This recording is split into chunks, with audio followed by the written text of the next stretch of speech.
20-year-old Catherine Gonzalez is suing her ex-boyfriend, 20-year-old exterminator Zachary Finney, for breaking their apartment lease and for a loan to have his teeth fixed.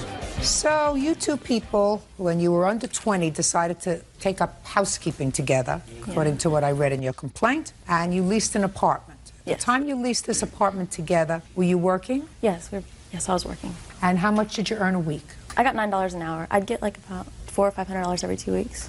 Well, is it $400 every 2 weeks or $500 every 2 weeks? The months differed, but I know in December when we moved in, I made $1,083.10 in December. No. In December. Did you work overtime for Christmas during that time? I worked a little bit more hours, but... Okay. So let's say you made $500 every 2 weeks. Yes. Okay? And you, what kind of work were you doing? I was a mover, and I made about, say, $350 every week. So you made about $1,400 Yes, ma'am. a month. And what kind of an apartment did you rent? A one-bedroom, How much was the rent? $530. When did you sign the lease? We signed it in November, but it began December 1st, 2004. And it was a 6-month lease. It was a one-year lease. How long did you live there? I lived there until June. So you lived there for 6 months? Yes. And then you moved out? Yes. How long did you live there? I lived there until September 30th of this year. So you stayed on an extra 3 months? I'd say almost 4. Did you pay the rent for the 4 months that you lived there? Yes. They're coming after you for the 2 months rent that remains on the lease after he moved out. Yes, 2 months. He didn't pay rent. You want him to pay those 2 months? Yes. And also, he had porcelain veneers put on before we moved into the apartment even.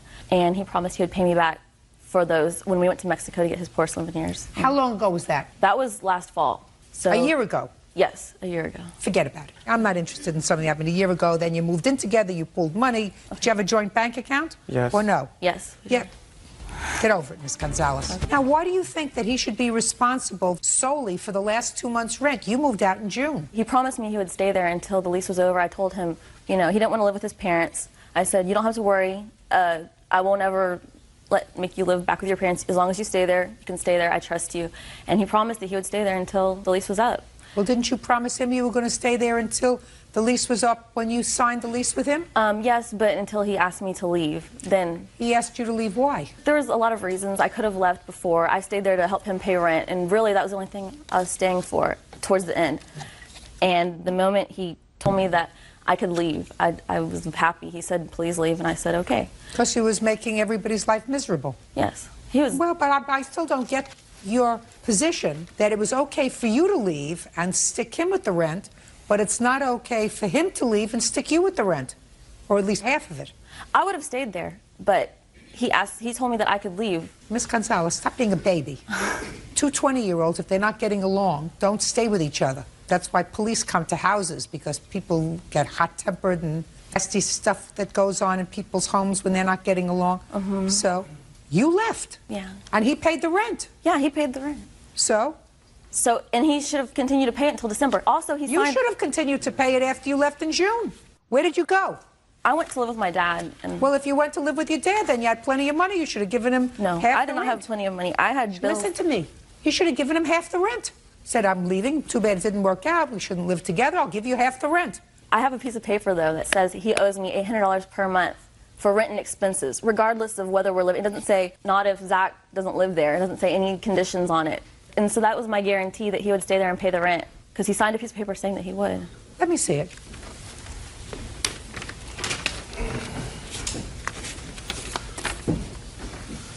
I, Zachary Finney, will give $800 a month for rent or other reasons to Catherine Gonzalez for a period of 1 year from December 1st, 04 to December 1st, 05. What does that mean, sir? To get the apartment that we moved into, I had a lease that I had prior to living there with my roommates. I had an apartment with them.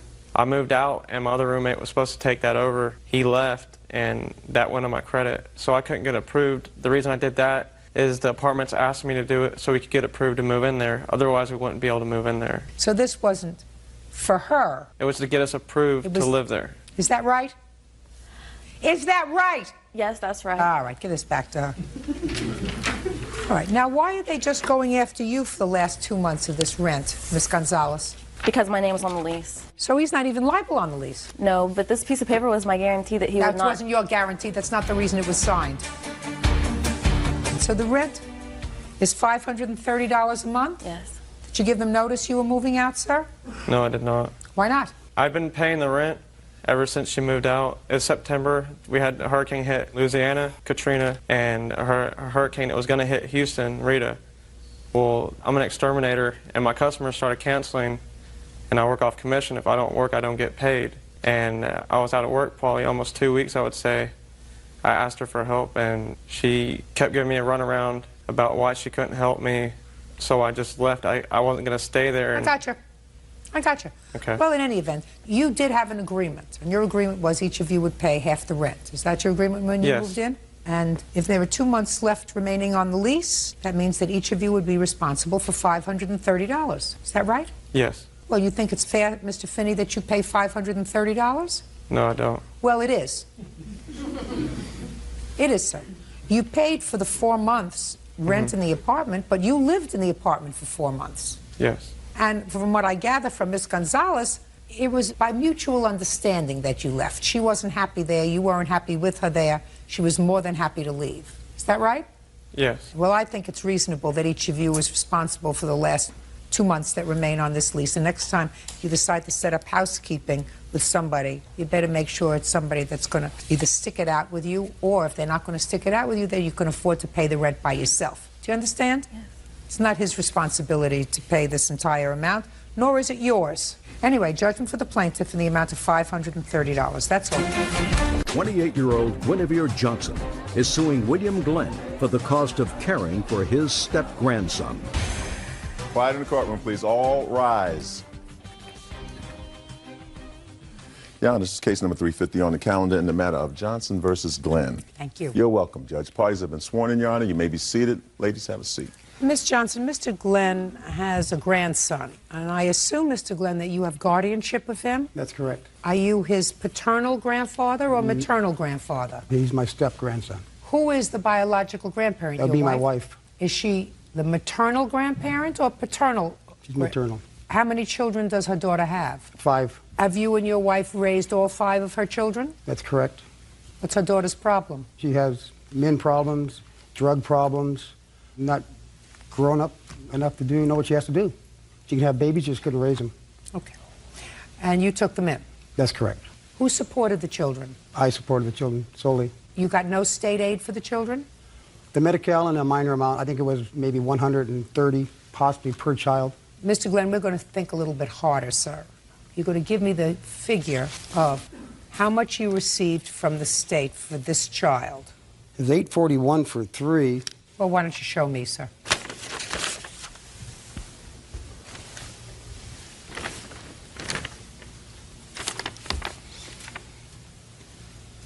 It's $800 a month as of July 1st, 2005. That would be $266 per month for each child. This is what your lawsuit is about, Miss Johnson. This particular child, whose name is? Stephen, came to live with you. Correct. And you are suing his grandfather for support because he lived with you for how long? From the middle of June until, I believe, the 1st of October. Tell me the circumstances surrounding his coming to see you. He had come to stay with me for a weekend. During that time, one of his older sisters was down visiting. His 2 older sisters live in Florida with their mother, and she was down visiting. She did not spend much time with Stephen while she was down visiting. However, she did come to let me know that Stephen was no longer allowed to go home.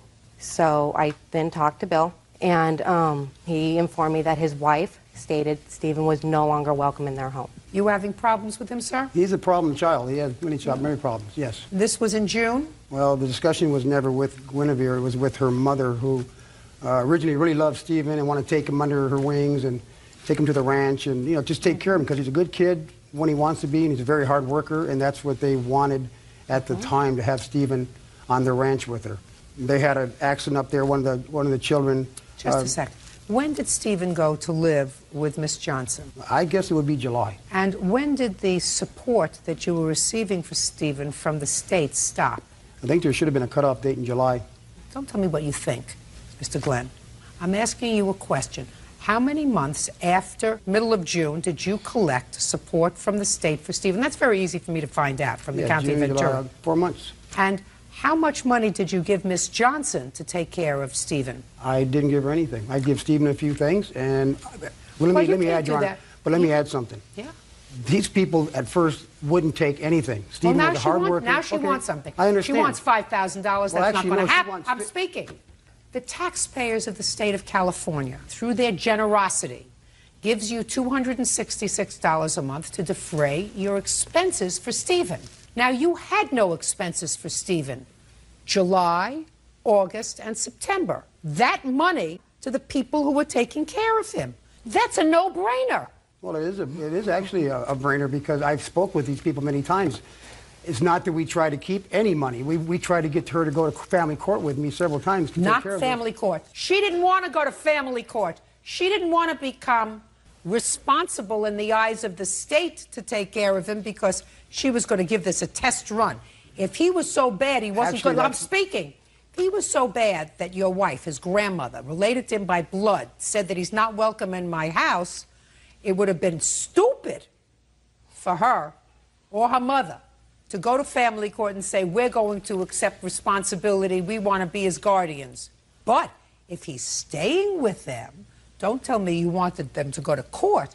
You just should have gone over there with $266 in cash every month and said, this is to help defray Stephen's expenses. She wanted me to give her adopting money. She wanted $3,000 a month. Why didn't you just turn over to her, Mr. Glenn, what you were getting and saying, I'm not going to give you $3,000 adoption money.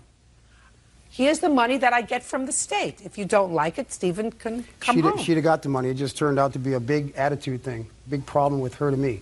Well, now you touched with my attitude, Mr. Glenn, because I sort of stand in the place of the citizens of the state of California, and they didn't give you a gift of $1,000. They didn't give you a gift. You should have taken this state money and given it to them. End of discussion. Is Stephen back with you now? Yes, Your Honor. He worked for these people, and my granddaughter visited them, and my granddaughter discussed with Guinevere and Stephanie. They wouldn't take a dime because Stephen does so much for, I know, but he does so much. Mr. Glenn, then you should have taken the $266 and returned it to the citizens. Listen to me! And returned it to the citizens of the state of California. My question is, did you do that? I absolutely called him and told him there's going to be a change in custody. That's not what I asked you. No, I did not, according to your question. The answer is you did not. Did not. What'd you do with it? You spent it. Stephen got some of it. No. She got some of it, too. No. Yes, she did. No. She did. No. Your counterclaim, sir, is that she came to your place of business and she embarrassed you. Well, she did more than embarrass me at my business. I was with a couple of customers. She threw his bag on the ground. She came in the driveway real fast, and she said, you need to take your grandson to the hospital. I thought maybe he cut himself or, as usual, had something wrong with him. And she said, no, the damn mental hospital. Because you guys, you destroyed him. You made him this way. And I raised 5 kids. I didn't make any of them bad. Just a second.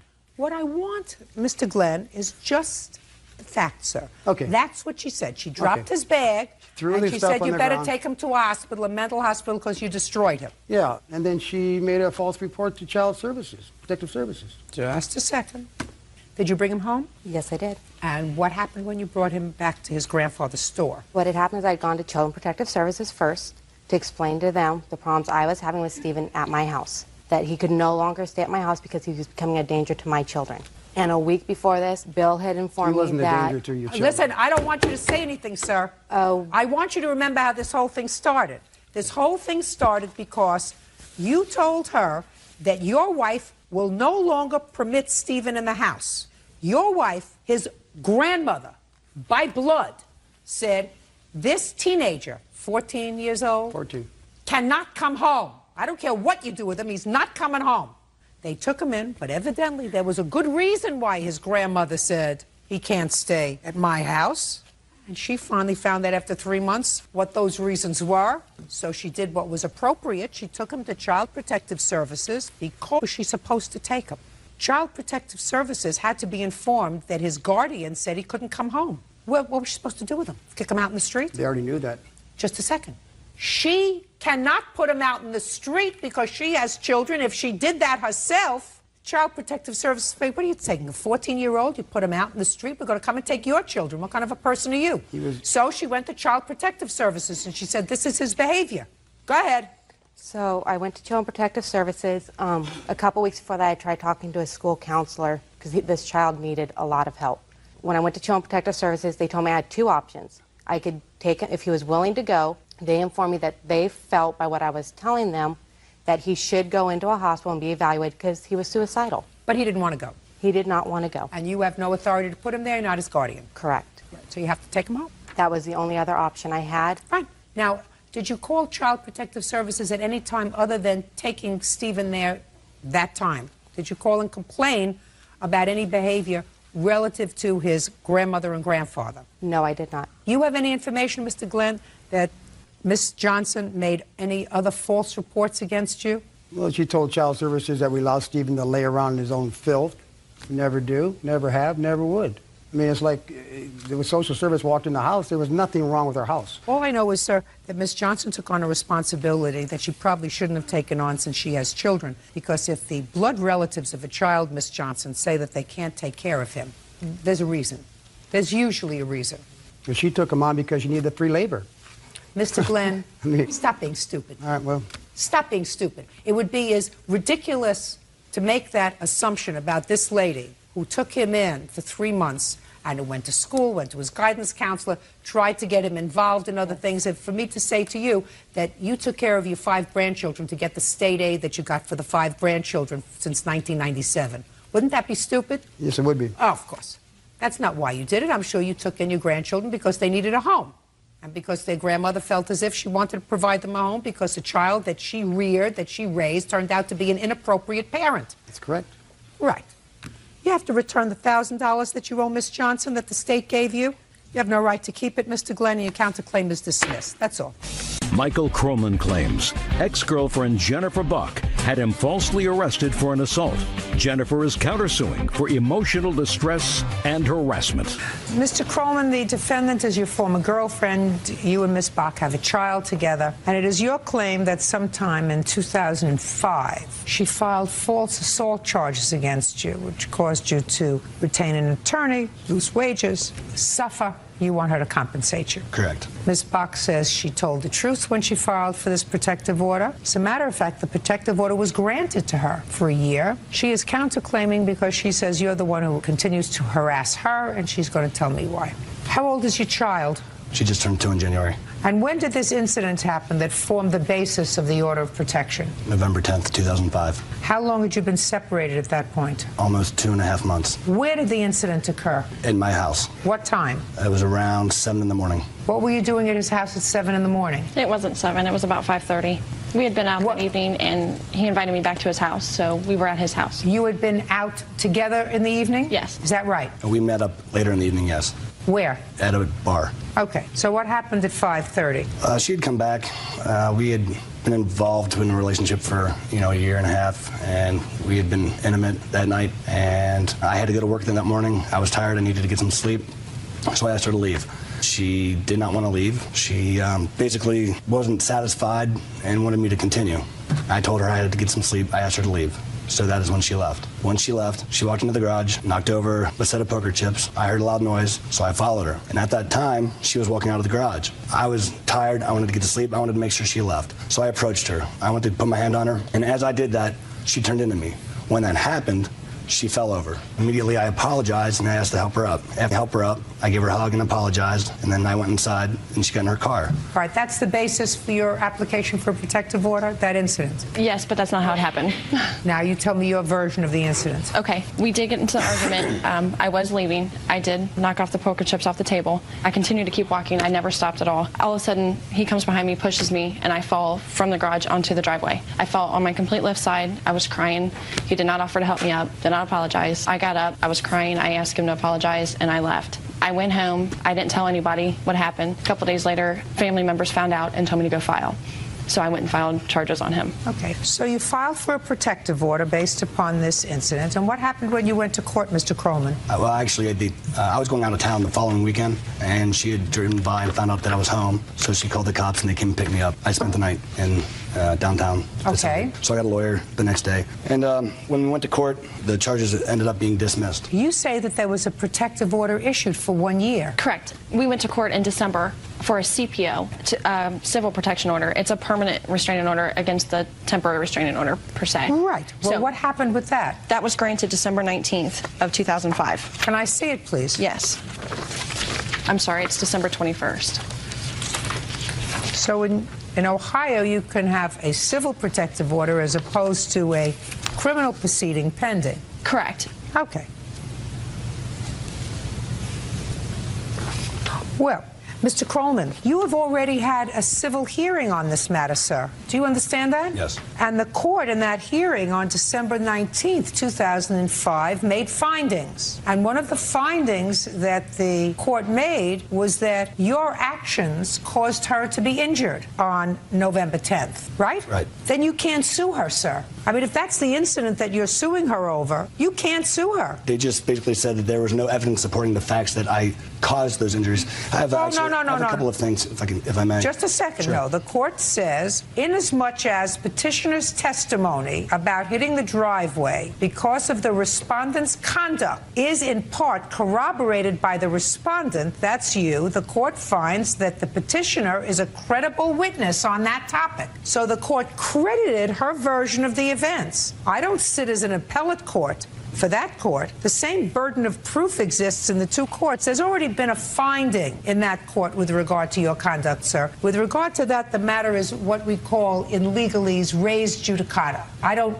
go back and look at facts again. They dismissed the case and sealed it criminally. Civilly, they found you liable, and they issued a civil protective order for a year. I'm prepared to hear what you have to say. If it's relevant, sir, I just told you what the law is. That's the law. We're not going to make new law here. Okay. You got it? Sure. Go ahead. Okay. Basically, the whole reason that I believe all of this came out is in October, a month prior, I had filed for custody. Did you tell that to the judge? Yes. In this proceeding? Yes. So the judge heard you? Following that, a month later, she filed for that motion. No, that's not true, sir. You're missing something.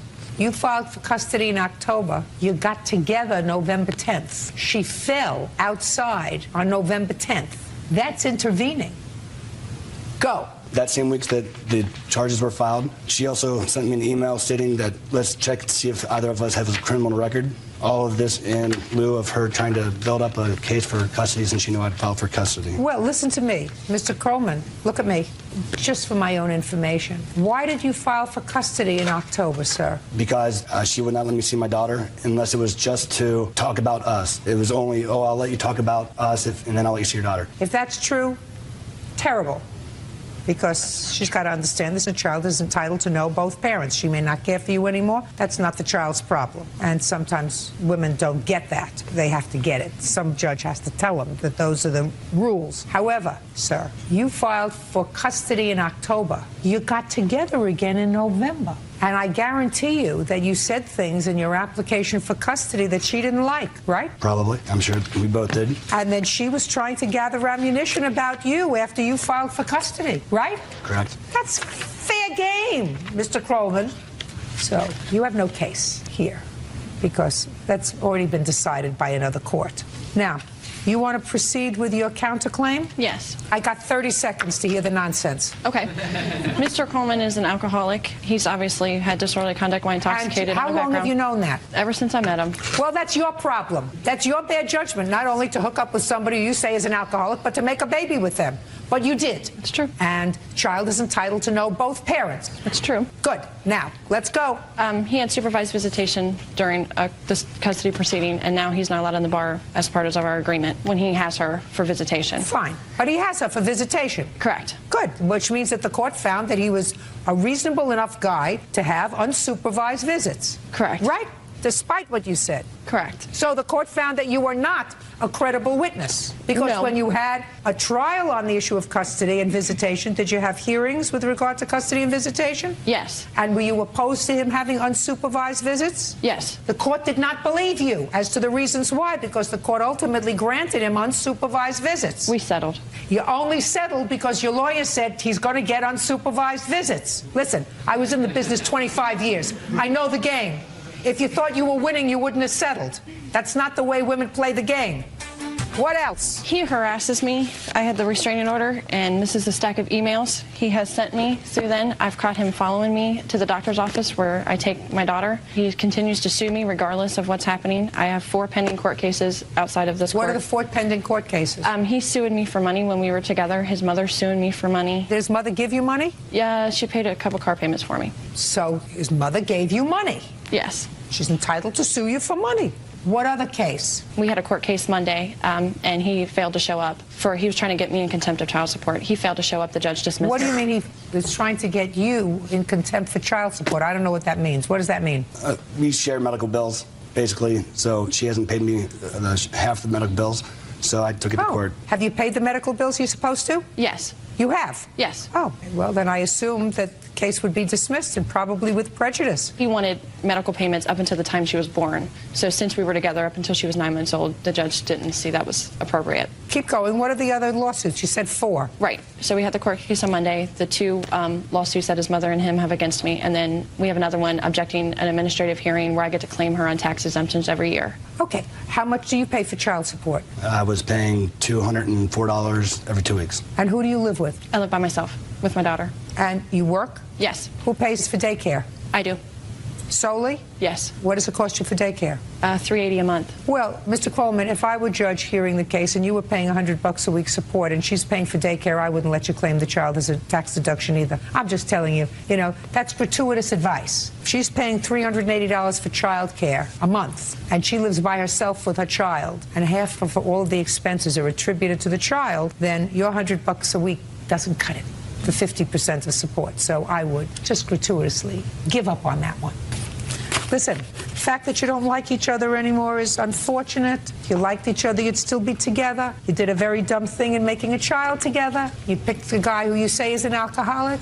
Not too swift, but he's yours, and he's your daughter's, and he's entitled to see her, and she's the mother of your child, and she's with her a lot, Mr. Coleman. And if you were a nice guy, you wouldn't want to stress out the person whose primary responsibility it is to take care of your child. Do you understand that? Yes. If you do that, it's just vindictive, not smart, and certainly not in your daughter's best interest. I'm just telling you, just not smart. It's petty and stupid. The fact that she filed for this protective order, nonsense. It was nonsense. I know what happened. She went like this. She didn't accidentally dump your poker chips. She went like that. She was angry. She knows it. I know it. She knows that I know it. That doesn't give you license to push her, which you did. Does it require a protective order? Were there other acts of violence in your relationship? I don't know the answer to that question. It's over. Put a period. Move on positively. You have to live together for the next 16 years. They can either be happy 16 years or miserable 16 years. Your child is 2, right? Right. It's up to you. You're both young people. You have a chance to move on and be happy. Can I add something, Your Honor? Yes. Because of things that have happened in the past, that was the first time that I've filed anything. I've called the cops several times. He's taken my daughter. I've had to call the cops to get her back from his mother. He's thrown things at me, broke a mirror, shoved me in the closet. I had to call the cops when we went on vacation. Was this all before November of 2005? Yes, it was. And yet you went to bed with him in November of 2005. You met him up at a bar. Nobody grabbed you and brought you back to the house, right? True. Okay. You don't get points for genius. True. Goodbye. Pardon my Cases are excuse. dismissed. Cynthia Aseltine and her daughter, 19-year-old Danielle Ireland, are suing Cynthia's former landlord, Sidney Neese, for the return of a security deposit, moving expenses, and damages from an assault. All rise. Now, this is case number 40 on the calendar in the matter of Aseltine Ireland versus Nice. Parties have been sworn in, Judge. You may be seated. Sir, have a seat. Who is Miss Ireland? I'm Miss Ireland. Aselton? Aseltine is my mother. Miss Aseltine, according to your complaint, you, not your daughter, but you, rented a room from the defendant. Yes, ma'am. And you found that room on something on the internet called Craigslist? Yes, ma'am. And signed a month-to-month lease. I did. When did you sign that? March 1st, 2007. Where had you been living before that? I was residing in an apartment which I shared with my daughter, and she decided to move out on her own and get her own apartment. So I thought it would be good for me to move into a place where I could save a little money, maybe meet some new people, until I was able to purchase my own home. How long had you been renting rooms? I've been renting rooms for about 4 years. What kind of property do you have? I have a home in Elk Grove, California. How many bedrooms? 5 bedrooms. How many tenants do you have? Currently 1. How many tenants did you have when you had Miss Azeltine? Just myself and Cindy. And it was a month-to-month tenancy? It was. It is your claim that Miss Neese terminated your tenancy without proper notice, and you want moving expenses, your security deposit back, and you want damages because she, you claim, assaulted both you and your daughter. Yes, ma'am. Ms. Neese says that you are not entitled to your security deposit back because you promised that you were going to stay through April, and you didn't. It is her claim that you actually assaulted her. So let's find out when the trouble began. You moved in March 1st. Yes, ma'am. Go ahead. About approximately a week after I moved in, I noticed some strange behavior from Miss Neese. When I was in the home alone, and especially when I had company over, I would notice some outbursts. Seems she was talking to herself, kind of laughing out loud. She'd walk through the home when I'd have company over and bang anything that would make noise, opening and closing compulsively the garage door. The washer was close to my room, so she'd slam the washer door up and down. Got it. Let's move on. Okay. And I became just really uncomfortable in the home. I'd find myself, I'd sign up for overtime, I'd go to the gym, anything to avoid coming home because her behavior was really disturbing, uncomfortable. And so I noticed that it became more obvious when I had company over, so I decided to talk to her about it. So maybe I was doing something wrong. And so I came home, and so I knocked on her door. She didn't answer, so that's when I called her cell phone, and I found that she was actually at home in her room. And she came out, and I had a conversation with her, and I said, is there something bothering you, lately? Because I've noticed that you've been slamming things around, banging things. And her response was, bang? I don't bang. I don't bang anything. I said, oh, okay, well, apparently, when my boyfriend's over, does he make you uncomfortable? No, I don't have a problem with your boyfriend. And I said, well, one night he spent the night here, and it seemed that you were really uncomfortable with that, and that's when I noticed the most noise. She goes, well, I didn't even know he spent the night. And she goes, well, it's in your lease agreement that you can't have any overnight guests. I said, well, I didn't notice that in my lease agreement. I apologize. Was it in your lease agreement? It was, ma'am, in my lease agreement. Okay. And I said, I respect that. And I said, well, that's something that I'm not sure if I can live with. I apologize. I overlooked that. And I said, if you feel real strong about that, then I think I might have to make a decision to move out. And I would go ahead and give you a proper 30-day notice. And she goes, okay, well, that's fine. Fine. What day was that? That was in March? Okay, that was the March. I sent her a copy, certified mail, which she... May I see it, please? Absolutely.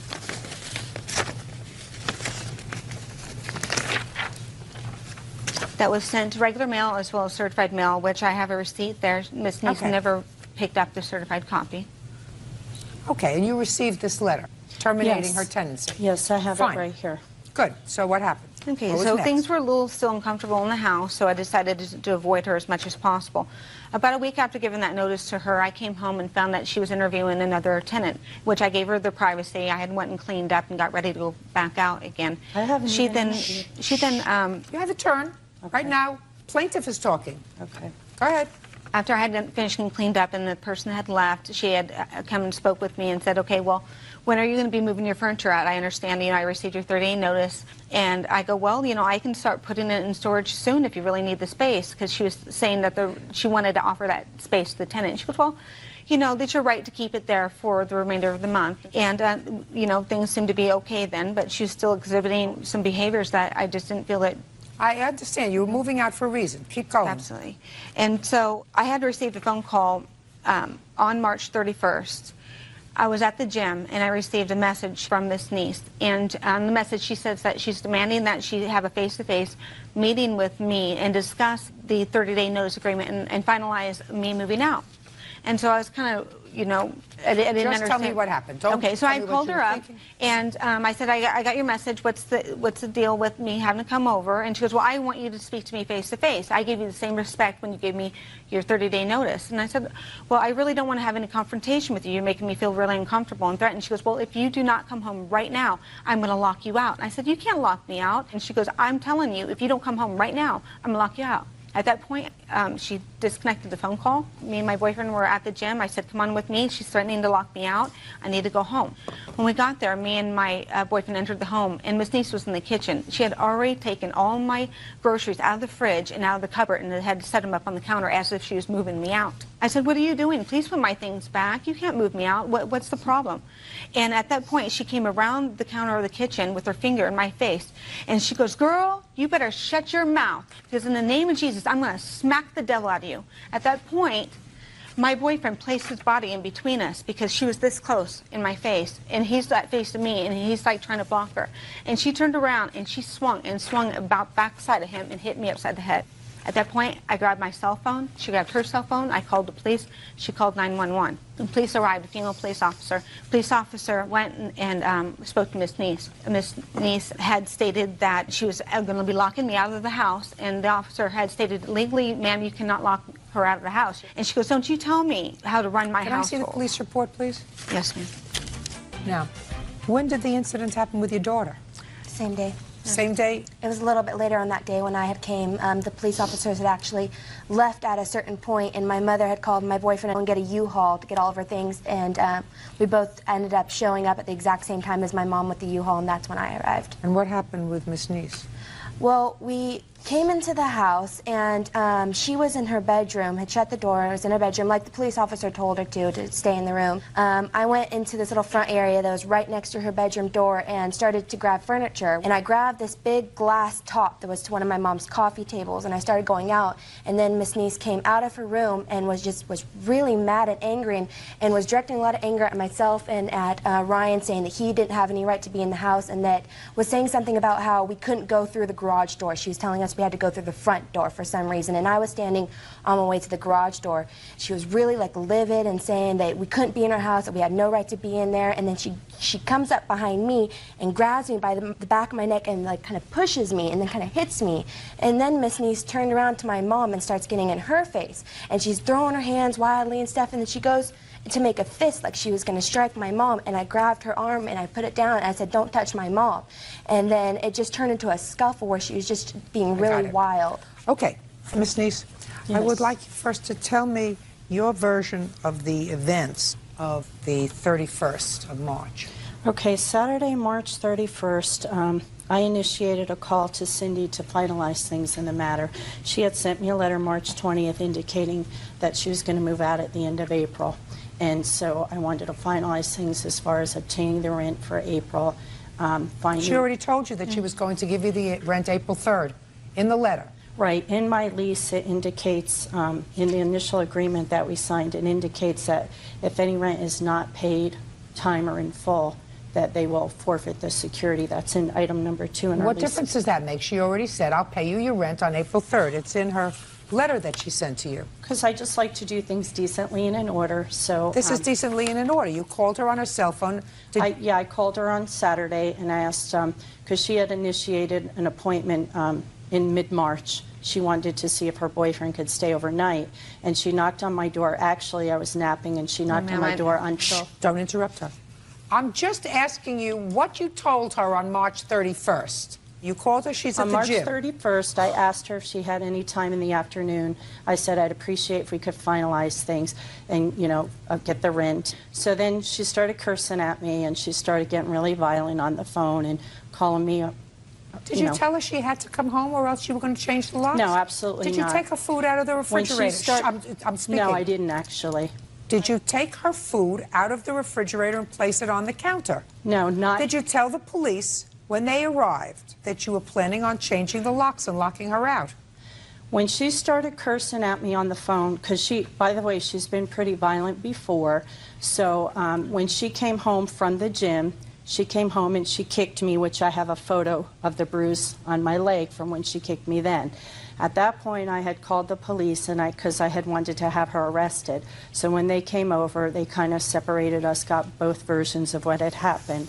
And so I didn't have her arrested at that point. The police found you very agitated, Ms. Neese. According to all 3 police officers who arrived at the scene... Well, she assaulted me. I have They pictures. found She admitted biting me on the arm. There was an altercation. There's no question there was an altercation. Well, I actually didn't touch her or her daughter. Both of them came home. She called her daughter, and they both came in, and then they assaulted me in my room. And that's why I had called the police a second time. When I was on the phone with the police, I was terrified. They said, "Where are you?" I said, "I locked myself in my room because I was afraid they were going to come in again." I have pictures of the door and from when they tried to barge in my door. The bruises, they hit me. What do you do for a living, Ms. Neese? I'm an insurance broker. For a company? For myself. I have my own agency. And I'm going to school for court reporting. So you operate out of your home or out of an office? I'm usually on the road, but my office is out of my home, yes. So you don't have an office other than at your home? Correct. And how long have you been doing that? 5 years. You make a living at that?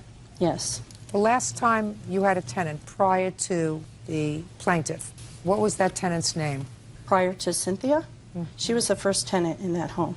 So you'd never had a tenant? Not in this home. When I was in the Bay Area, I've had tenants. She was the first tenant in this home. Judge, I have some information regarding the tenants in the Bay Area. Cynthia Aseltine and daughter Danielle Ireland are accusing Cynthia's former landlord, Sidney Neese, of 2 assaults. Now, you wanted to say something? Yes, San Mateo County Courts, there's 3 claims regarding Ms. Neese in regards to tenant-landlord. 2 times she was the defendant, and 1 she was a plaintiff regarding the same situation, withholding deposits Can I see and so that? forth. Actually, I didn't print it out, but if you go to San Mateo County Courts, it is public record. You had 3 landlord and tenant actions while you were there? One as a plaintiff and one as a defendant? I'm not sure what she's referring to, but it was just probably a lack of, my income. But with regard to No, this... I'm not talking about... I'm asking you whether you had 3 previous landlord and tenant actions. I think there was 1, and it was just because I was having problems, with cash flow, but they have since been paid back. One was that she put a stop pay on a deposit as a tenant herself. That sound familiar? I'm not sure what she's referring to, but I would appreciate if we could talk about this case today and why, I don't believe that I owe her this security deposit. You absolutely owe her the security deposit. There's no question that you owe her the security deposit. Okay. You told her to leave. I've read the police report. You said you wanted her out that day. She left. She did not stay the month of April, despite the fact that she said she was planning on paying April's rent. You absolutely owe her the security deposit. There's no question about that. Well, because she assaulted me, and I had to put out expense. She didn't return the key when she moved I believe that this was an unfortunate circumstance, that everybody's tempers got very flared up. Actually, on that. mine did not. Well, not according to the Ms. Neese. According to the police, the only person... I was assaulted by her and her Ms. daughter, Neese, and her boyfriend had to pull them off of me. And the police department... when I'm speaking. When I'm speaking, don't speak. Okay. Clearly, not only did you claim that they were assaulted, you I also... have photographs of all the I'm assaults. speaking. Do you hear me speaking? You also claim conspiratorial behavior on the part of the police. You weren't satisfied with the police officer who came. You demanded their supervisor. 2 supervisors arrived. They couldn't calm you down. You demanded their supervisor. So everybody is in a conspiracy against you. There's something not right, Ms. Neese. All of that is clearly contained in the police report. I assume you have a copy of it. The copy that I obtained from them does not contain that information. That's not what they had given me. They May gave not me be what 1 they line. gave you, but that's what I have. Okay, can I show you the pictures of my bruise? Absolutely. And actually, I still have them on my body. Absolutely. Show me. This is a picture of when she bit me in the arm. She absolutely acknowledges that she And bit you in then, the arm, and she a says she bit bruise you. on my I'm breast. speaking. Don't you want to hear me speaking? She absolutely acknowledges that she bit you in the arm so that you would let her go. Absolutely, ma'am. Okay, can I tell my version of the story, ma'am? When I contact the police department. What had transpired, basically, the whole issue, when she first In the initial ad, I indicated no alcohol, no overnight guests, and she breached both of those. She was drinking a lot while she was there, and she was having overnight guests, her boyfriend. And I never even said anything because I didn't want to get into it. But then she mentioned she talked to me that one day, and I said, no overnight guests. Are you okay with that? So she gave said you notice. yes. Listen, I got it. I have other things to do today. She said, I'm moving. She sent you an appropriate notice that she's moving. Move on with it. Get to the 31st. Right, but then she didn't pay the rent, and so I wanted No. She has no obligation to pay the rent on March 31st. None. And if you demanded that she come home from the gym... I didn't demand that she came home. I called her on the cell phone, and I said, do you have any time this afternoon? What's your availability? I don't think you should have roommates. I don't think you should rent rooms to anybody. I don't. I think that you are a very, very nice lady who clearly should live alone, not with anybody else, because you can't make rules for adults. I mean, she's an adult lady. She's not a teenager. You didn't rent to a teenager. And if you don't like other people living in your house because other people aren't going to do things the way you do... Well, it's not that I want to do things the way I want to do. But when I rented a room, they said no overnight guests. When absolutely I rented, right. they set their And she said I didn't. And I honored them. So if she didn't want to... Do you take medication? Do you take medication? No, ma'am. You should.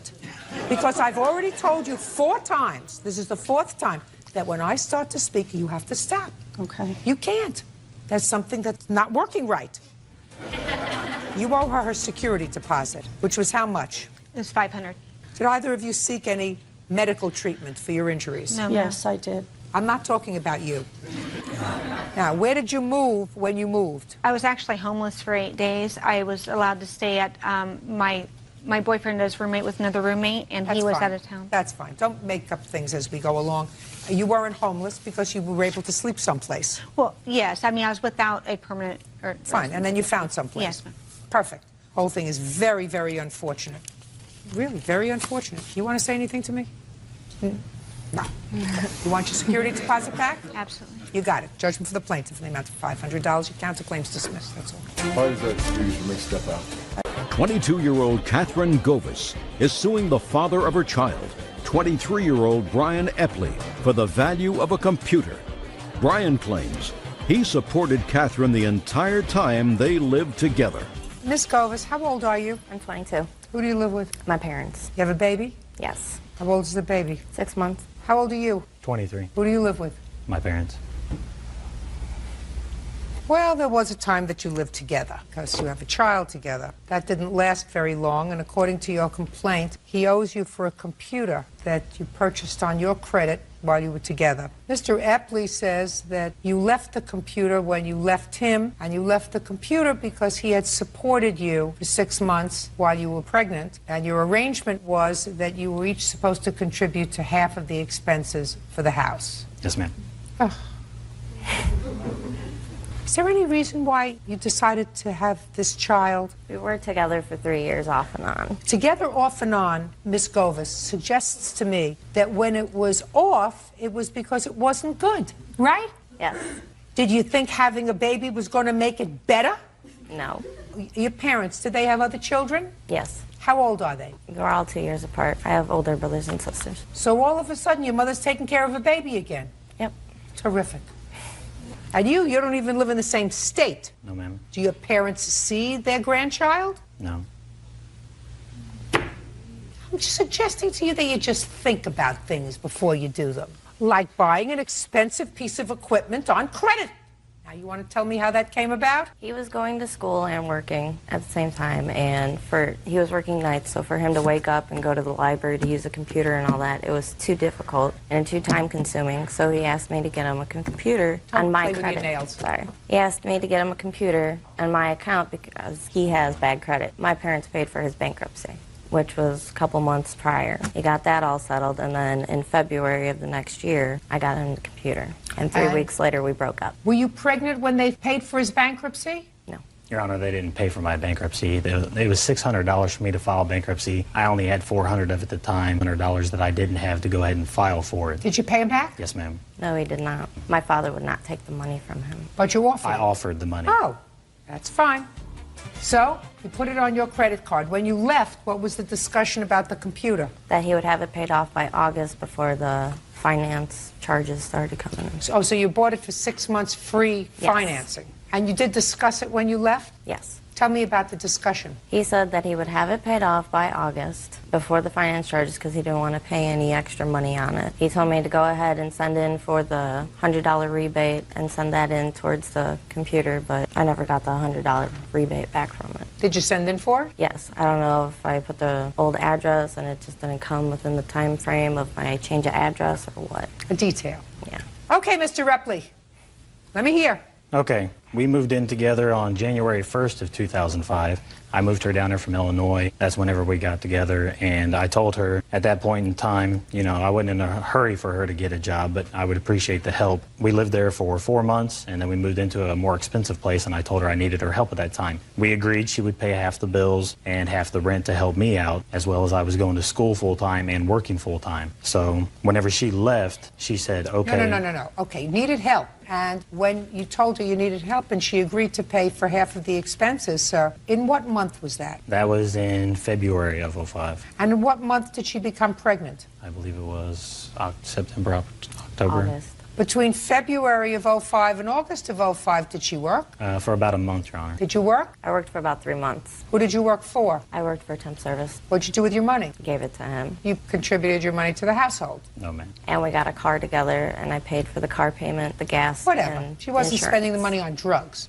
No. So she was contributing what she could to the household. And in August, you became pregnant. Yes. So you stopped working? No. I was working up until November. So you stopped working and you didn't contribute anymore? No.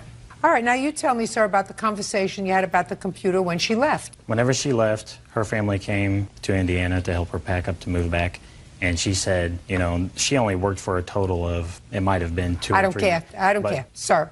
but That's irrelevant to me. But she owed me for the half of the rent for all the She months doesn't owe that you she for didn't anything. work. I just want to know what she said. She said, you can have the computer for the money that I owe you for all the expenses that you've paid to take care of me during this time. You mean you never had the conversation with her, I'll pay you for this computer by August? At the point whenever we broke up, I talked to her a couple months, like a month later. Look at We me. were talking. I asked you a question. That requires a simple answer. Did you ever have a discussion with her that the computer would be paid for by August? Yes, ma'am. Why did you decide not to do that? Because I felt that I did not owe her anything, Your Honor. Well, feel. That's what we're talking about. So you see, you did have the discussion. Yes, ma'am.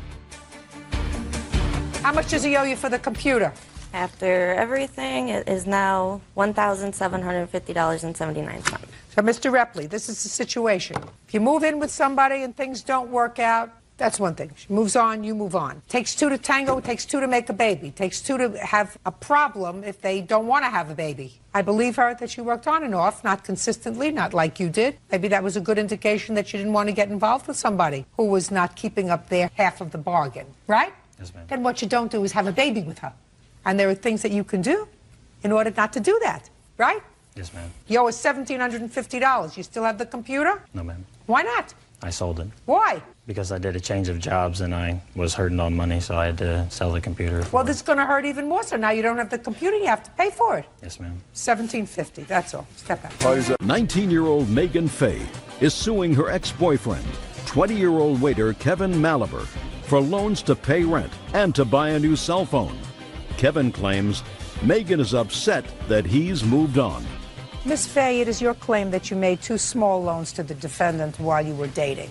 Yes. Mr. Malaber says that he doesn't recall you making any loans to him, that he doesn't need your money. He has no knowledge of any loans or financial gifts that you made to him. Is that correct, sir? Yes. Okay. You both go to school? Yes. When did you make the first loan? It was August 7th. 2006? Yes. Tell me about it.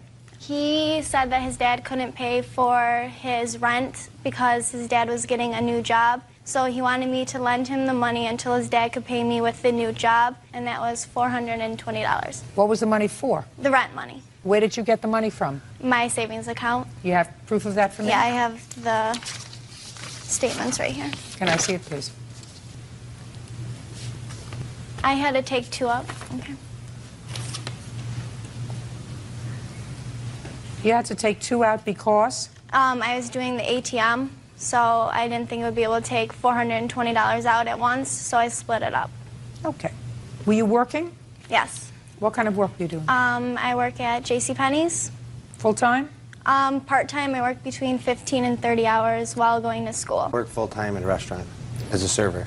What was the next loan that you made to him? I've been bugging him about a cell phone, so he told me that he wanted to get one, so his dad said he couldn't do it, so I went with him to open it, and... What do you mean you were bugging him about a cell phone? He didn't have a cell phone, so I'd have to call his friends, and he said that he would get one, and his dad would pay for it, but his dad couldn't do it at that time, so I went with him and opened one for him. Well, he was working. Why didn't he buy it? He just started, and I made him get that job. He didn't want to work. And how much was the cell phone? It was $200. Okay, and you don't remember any of this, sir? No, my father would pay cash for my rent. My parents are divorced, and they both would pay half of the rent. So you have no information whatsoever about this $420 amount of money? No. And what was the date she said she took that money out? August 7th. Our rent was due the 20th of every month. Yes. So I don't know why there would be the 7th of the month that should be taking out money for my rent. I don't know. That's he what she was says. going to visit his friend where he was living, and he needed it that day because he wouldn't get to it before the due date. That's what he told me. I was all just going on what he was telling me, and I didn't want him to lose his apartment, so I gave him the money.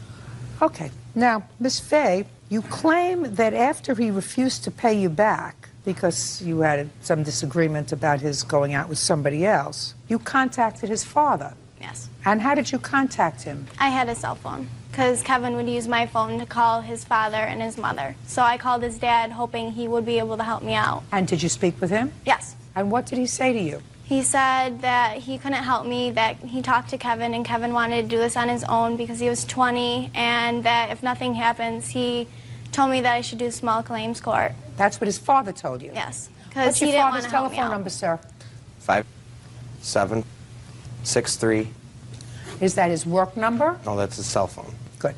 Did you ever meet him, by the way? Yes. I would go to his house with Kevin. I would have to drive him because Good. he didn't have a car. I'm going to give your dad a call. Okay. How's that? That's fine. Great.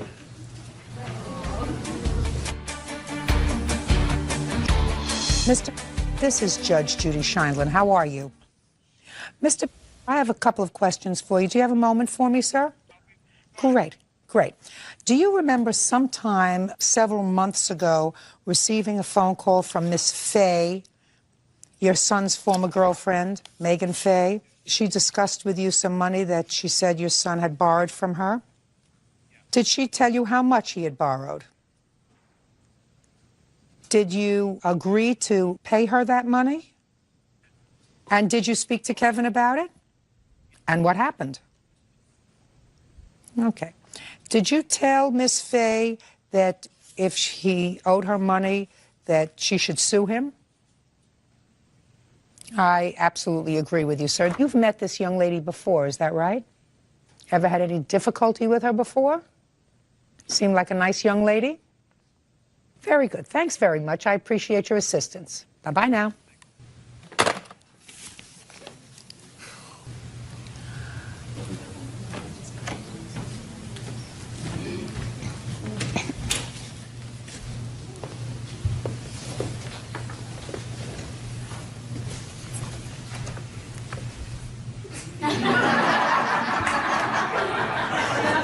He said.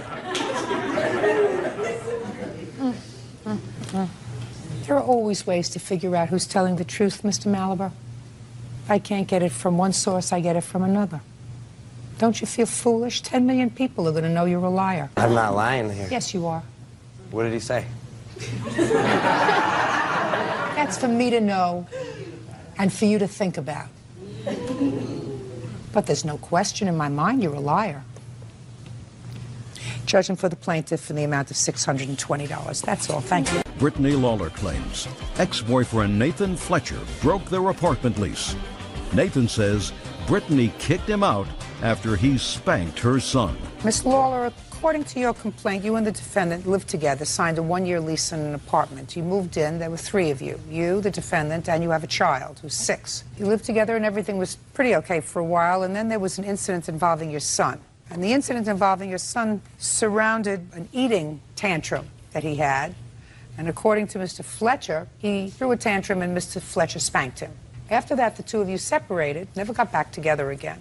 Mr. Fletcher did pay the rent for a couple of months and then stopped. You want him to pay the last 3 or 4 months' rent because he signed the lease with you. Mr. Fletcher says that he really anticipated that you would be back together again, that you told him to leave, and that he's not going to pay any rent since you asked him to leave. And not only asked him to leave, you told him to leave. I believe in your answer, Mr. Fletcher, you say that her parents gave her an ultimatum. Either you left or they were taking her son. Yes, ma'am. Is that what happened? No. Well, we'll find out. If they did say that, it probably would have been the right thing to do. Mr. Fletcher. Yes, ma'am. There are certain given facts in this case. You signed the joint lease, which obligated you to pay half the rent. You did not pay half the rent for how many months? 3? I believe so, yes, ma'am. Is that right? Yes. 3 months. But for the other 7 months you did. And what was your share of the rent? $745 a month. And yours was $745? Yes, ma'am. Where are you living now? I'm still living there. The lease is not up yet, and I'm moving back in with my parents. Who's paying the rent now? I am. From what? I had to borrow money. I had to take out a personal loan with the bank in order to cover the rent. Do you work? Yes. Okay, Mr. Fletcher, tell me when you spanked her son. It was evening of the 8th, Monday. Had cooked some dinner for him. Huh? 8th of what? January. He was eating dinner, and all of a sudden he just started having a little tantrum, and I told him to stop, spitting food all over the carpet, told him to go to his room, wouldn't comply, so I spanked him. Why don't you just pick him up and put him in his room? Didn't think about it. How old is he? He was 5 at the time. Where did you spank him? On his bottom. What'd you use? Back of my hand. How many times did you hit him? I hit him once. Once? Yes, ma'am. Is that right? I wasn't there. I'd have to take his word or my son's word. So. Well, you don't have to take his word. What did your son say? My son said that he had hit him very hard, so he was upset. Is there any mark on him? There was a little mark, yes. You told your parents? Yes. And what happened? When I saw it, I asked him, I said, you know what, you can't stay right now. This is not going to be a good situation. I don't know what's going to happen. I asked him to leave temporarily while he maybe did some parenting classes, maybe anger management or something to help cool things down and maybe fix the situation so that we could stay together. So what do you want him to do? I want him to fulfill his obligation and continue to pay the rest of the rent. But he can't live there, Miss Lawler. He can't live there because of his own behavior, because of his own actions. I mean, I don't think if he hit... I'm not advocating, Mr. Fletcher, using corporal punishment on your child. Let's start with that. However, since you left him with your son in a position of parenting authority, there's a difference between corporal punishment and excessive corporal punishment. If Mr. Fletcher says he hit him once on the behind, and you have no reason to dispute that, and if you told him to leave as a result of that, and he did not have the ability to stay in the apartment because of that, he shouldn't have to pay the rent. He signed the lease, and because of his actions... You move. And how am I going to move with my son when everything in that apartment was mine? Listen to me, Miss Lawler. That's a choice that you have. Instead of telling him to leave, say, listen, we have the following choices. We're both on this lease. I can't afford the rent because I'm not working. I'm going to move back with my parents. You can stay in the apartment. Or, if I stay in the apartment, we have to do something with the lease. But you told him to leave. It's temporary. No. Yes, it doesn't... No, you gave him... No. No. My dear, temporary. He left some of his stuff in the apartment, so he knew it was not permanent. I told him, you get some parenting classes, you do some counseling, that has nothing to do with the lease? Yes, it does. It has everything to do with Miss Lawler, it has nothing to do with the lease, madam. He didn't sign a lease and sign on to take on parenting classes or anger management classes. That wasn't a condition of his lease. No, he did sign a lease that he would fulfill his obligation to pay his rent for the entire year. It doesn't matter what happened. He has an obligation to finish paying the rent. That's why you're here. He did, in fact, pay 2 months' rent when he wasn't living there. Yes, because he said he would continue to pay the rent because it was his obligation. And I'm telling you that you told him to leave. I asked him to leave temporarily until the situation calmed down. Am I supposed to put my son and me in some situation When is your lease? When is your lease? Comfortable? Listen to me. When is your lease up? My lease is up at the end of this month. Well, you should have come to court earlier. I would have told you to go back to your parents earlier and told him to move back into the apartment. What I have done? He can't pay the rent. We would have both still been on the lease, and we both still would be... Miss Lawler, that's a what if. And what I'm telling you is the lease is up in 20 days. Instead of waiting 20 days, you should have sued him before. You should have gone in the first month that he said, I'm not paying any more rent. I couldn't, because I have to go back every month. And then I would have said to you, Miss Lawler, go home to your parents now. Mr. Fletcher, you go back to the apartment and continue to pay the rent. He couldn't pay the rent by himself. Either way, if he had stayed or I had stayed, it doesn't matter. We would still be in the same situation. Miss Lawler, right now, he paid rent for 2 months in an apartment where That he was not signed. living. When he was not living, you threw him. Don't you get it? I did not throw him out. I asked him to temporarily leave. That's not. When did you invite him back? I wouldn't invite him back. Had he not. Just answer my question. If you would let when me. did you invite him? You said, I asked him to leave temporarily. When did you invite him back? On what date? I told him he could come back when he took some counseling. He doesn't have to do that, Well, then he doesn't have to continue the relationship with me. That was the circumstances. He knew that when he moved out, that he needed to get some help to continue the relationship so that he can move back in.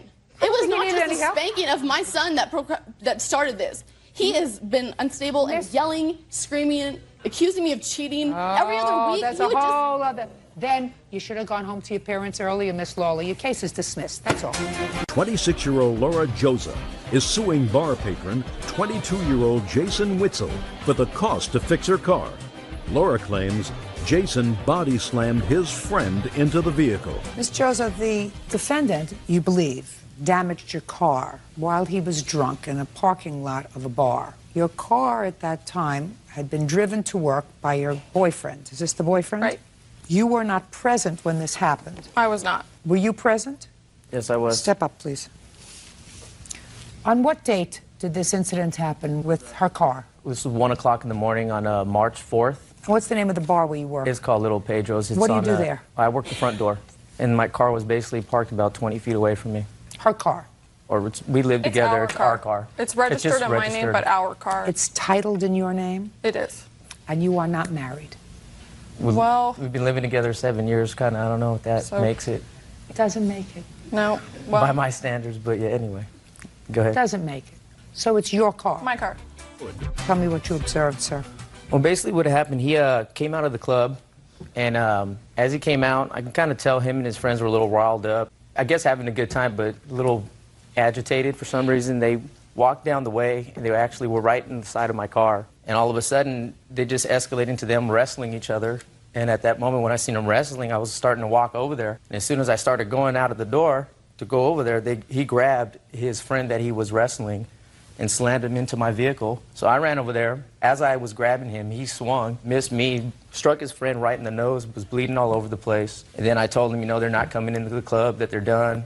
You guys definitely are over it. But about 10, 15 minutes later, I guess I was so adrenaline rushed at the time, I didn't notice that my car was damaged. And I looked, and I could see it in the light reflecting off the side of the vehicle that it was damaged right where they fell into it. So then I looked around. Well, they around. didn't fall into it. According to you, Mr. Witzel body slammed his friend into the car. He slammed his friend into the car, and his friend fell with his back onto the vehicle, and they both collided into the car with both of their force. Got it. Okay. And then what happened after that, he said he was going to be compliant with it. We filled out an incident report from the club that he signed, stating what happened, you know, what time, and all this. Can I see it, please? Sure. We also have pictures of the damage, if you'd like that. I would. Also have the insurance information that he gave us. That was actually another kind of a weird thing. Insurance card that he stated that it was his insurance, but it was actually just his AAA service. He can't have insurance for this. Yeah, I know, they don't but that's... give insurance for this. This incident report indicates that Jason, that would be you, is that right? Was so drunk he couldn't even write his name or number. So, let me hear you. Well, I was already kind of kicked out of the bar because I had too much to drink. Yeah. And I was sitting outside waiting for my friends. Yeah. And there was probably maybe like 50 to 60 people outside. Yeah. And where he was, from where his car was, he couldn't have seen what happened. How do you know what he saw, sir? You were drunk. Because he was standing inside of the door. I was not inside the door. Don't speak.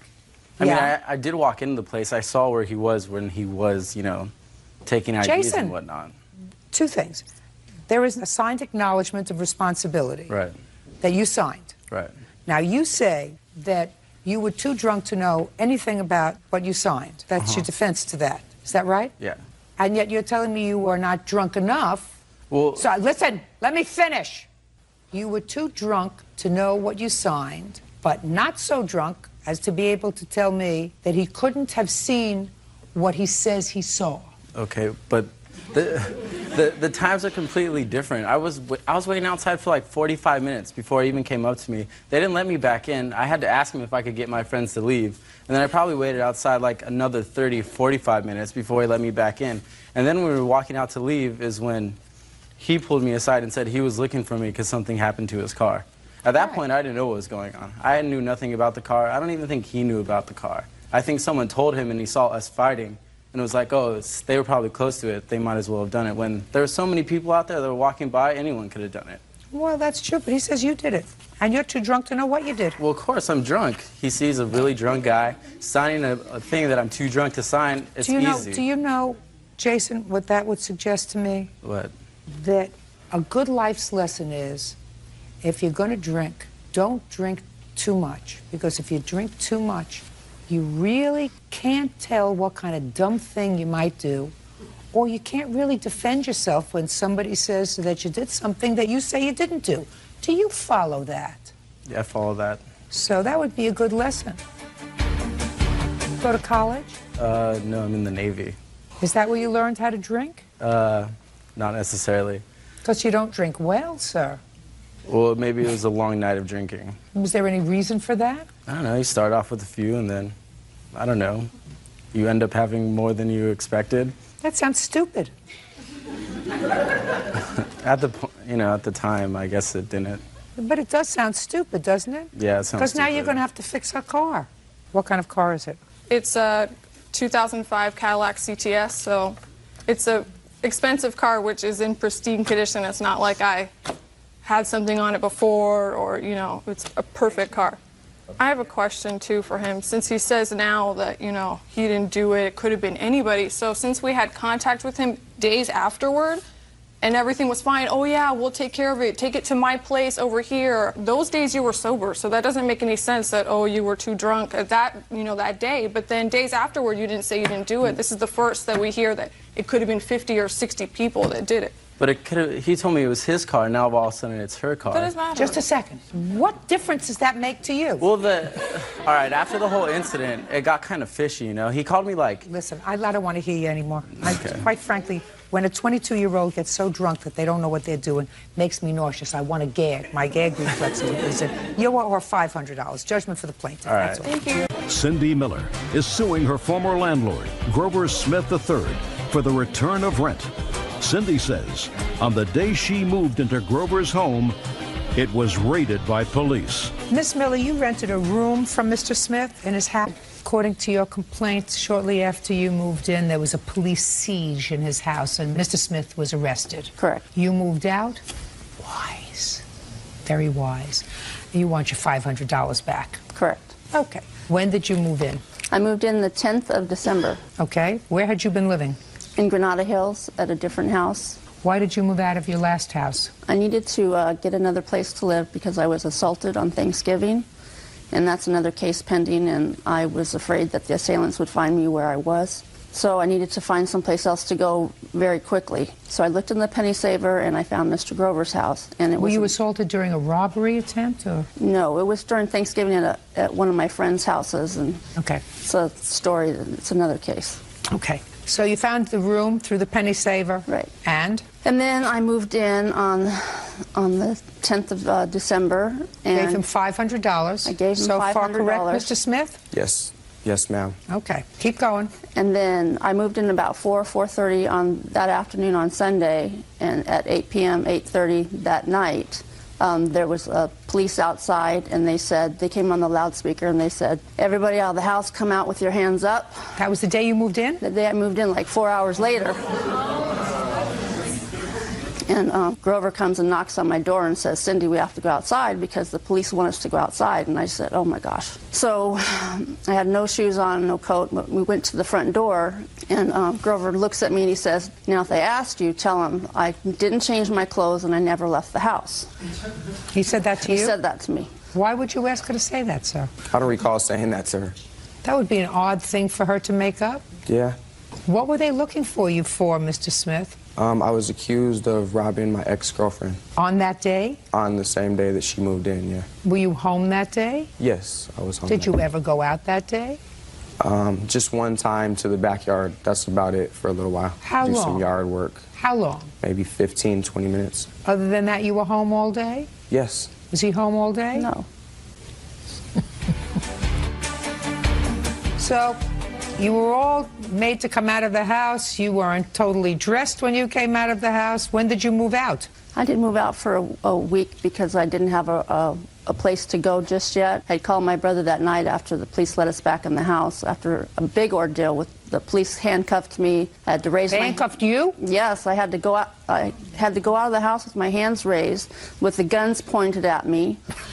And he was yelling at the police saying, you know, sir, don't make me come out of the house because I've been shot before by the police. And I was like, oh my gosh. So then they handcuffed me and they patted me down and made sure I didn't have any weapons, and they made us stay outside for like an hour. When did you ask him for the $500 back? A few days later. And what did he say? No. I don't recall ever hearing from this woman that, you know, that I owed her any money at all. Well, what did you think she sent you a summons for, sir? She was inviting you to take line dance lessons? Not today is the first time that I've heard from this woman. But you got a summons from her? You came to court? You must have known that she wanted her money back. Why didn't you just give her the $500 back? I didn't know she wanted any money back until today. Until today? What did you think she wanted? She wanted to date you? I thought she was still living in my house. She still lives with me.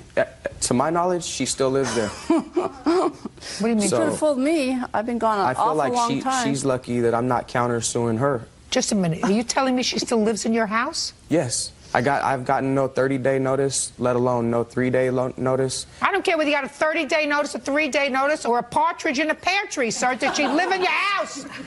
Yeah, she lived in my house. And was she sleeping in your house? As of December 10th. Oh, get out of here, idiot. Oh, listen, if I could fine you for stupid, I would fine you for stupid. Right now, all you owe is $500. Judge him for the plaintiff. It was for a the amount of false arrest. $500. That's all. Step out. Jessica Greenfield says her boyfriend's ex, Janelle Chamberlain, keyed her car in the middle of the night. Janelle says it wasn't her. Did you ever key anybody's car? No, not that I can remember. I was just kidding. No, never. Why wouldn't you key somebody's car? It's against the law. It's not a nice thing to do. You wouldn't like somebody to do it to you. Heck All no. those things. That's right. More people here who key cars. According to your complaint, Miss Greenfield, Miss Chamberlain is the ex-girlfriend of your current boyfriend. That is correct. They have a child together. Yes. And you claim she keyed your car. Yes. And Miss Chamberlain said, absolutely not. She did not do anything of the sort. So when do you claim she keyed your car? 1:15 in the morning on June 11th. Where were you? I was at my house. Where was your car? In my driveway. Where does Miss Chamberlain live in relation to where you live? Just around the corner. What makes you believe that Miss Chamberlain damaged your car? I saw her do it. She left me a voicemail about 11:40 in the evening. She also left a note on my car. I'd like to see the note that she left on your car. And I'd like to hear the voicemail as well. Did you leave a voicemail on her machine? Not that I recall. No, ma'am. Try. Did you leave a voicemail on her machine? No. Okay.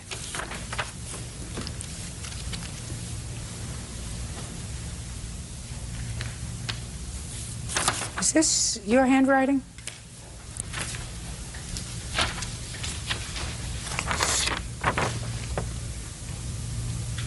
Yes, ma'am. It is. Where did you leave that note? I did not recall leaving that on her car that day, but I do recall going over there, knocking on the door. She was very rude to me and shut the door. Listen to me. I just asked where you left this note. Well, if she says I left it on her car, then that's, I imagine. When that's did where you she found find it on your car? As soon as I walked out there. You mean when on I saw her the at my 11th car. of June? That is on the correct. 11th of June. I'd like to hear the voicemail.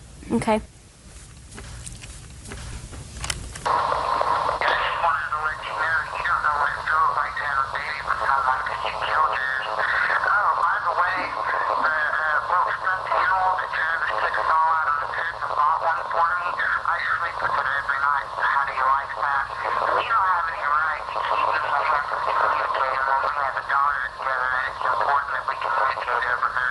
So the next time you can turn one of our messages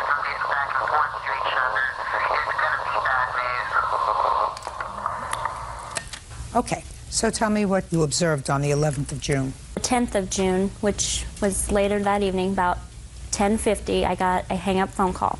20 minutes later, 11:15, 11:20, Janelle shows up at my door asking for my boyfriend, which he was still at work.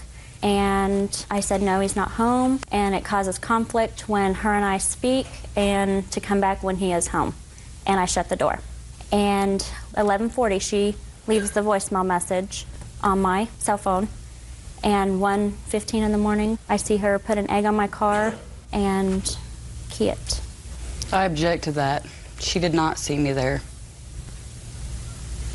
You'll have an opportunity to tell me. When you saw her key your car, did you go downstairs? Yes. When you got downstairs, was she there or was she gone? She was running down the driveway in front of the house, running south. Did you say anything? Yes. What did you say? I told her to stay the hell away from my car. Did she answer you? No, she kept running. Did you call the police? Yes, I did. Can I see the police report, please? There's hers.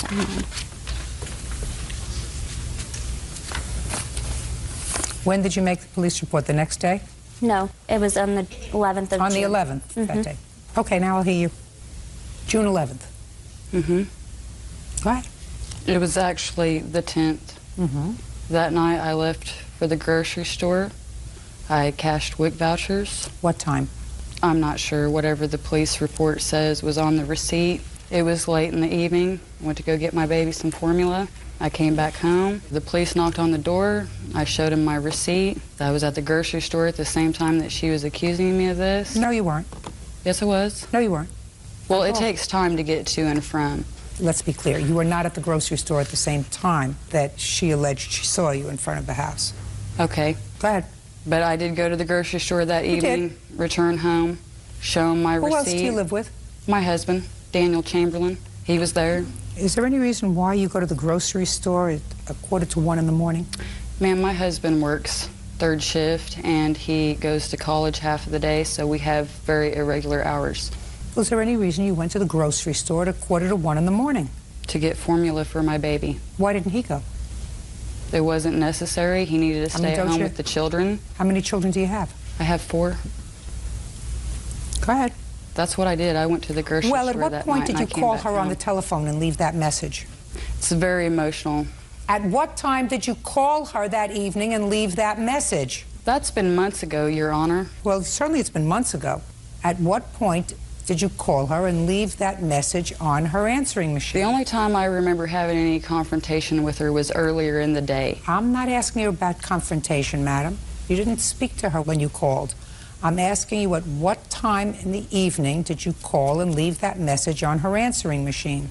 I cannot be sure. So you don't remember when you made the phone call, is that what you're telling me? Yes, ma'am.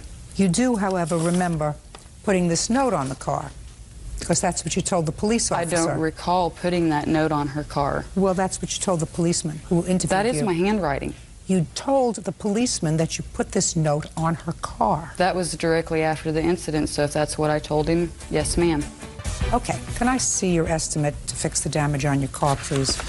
Just because I left a note on her car does not mean that I keyed it. You have photographs of the car? Yes, I do. I'd like to see them, please.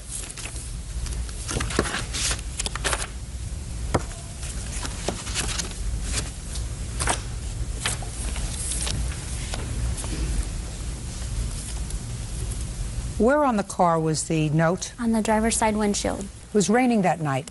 I know. I retrieved it as soon as she left it there. So you went out immediately? Yes. Right.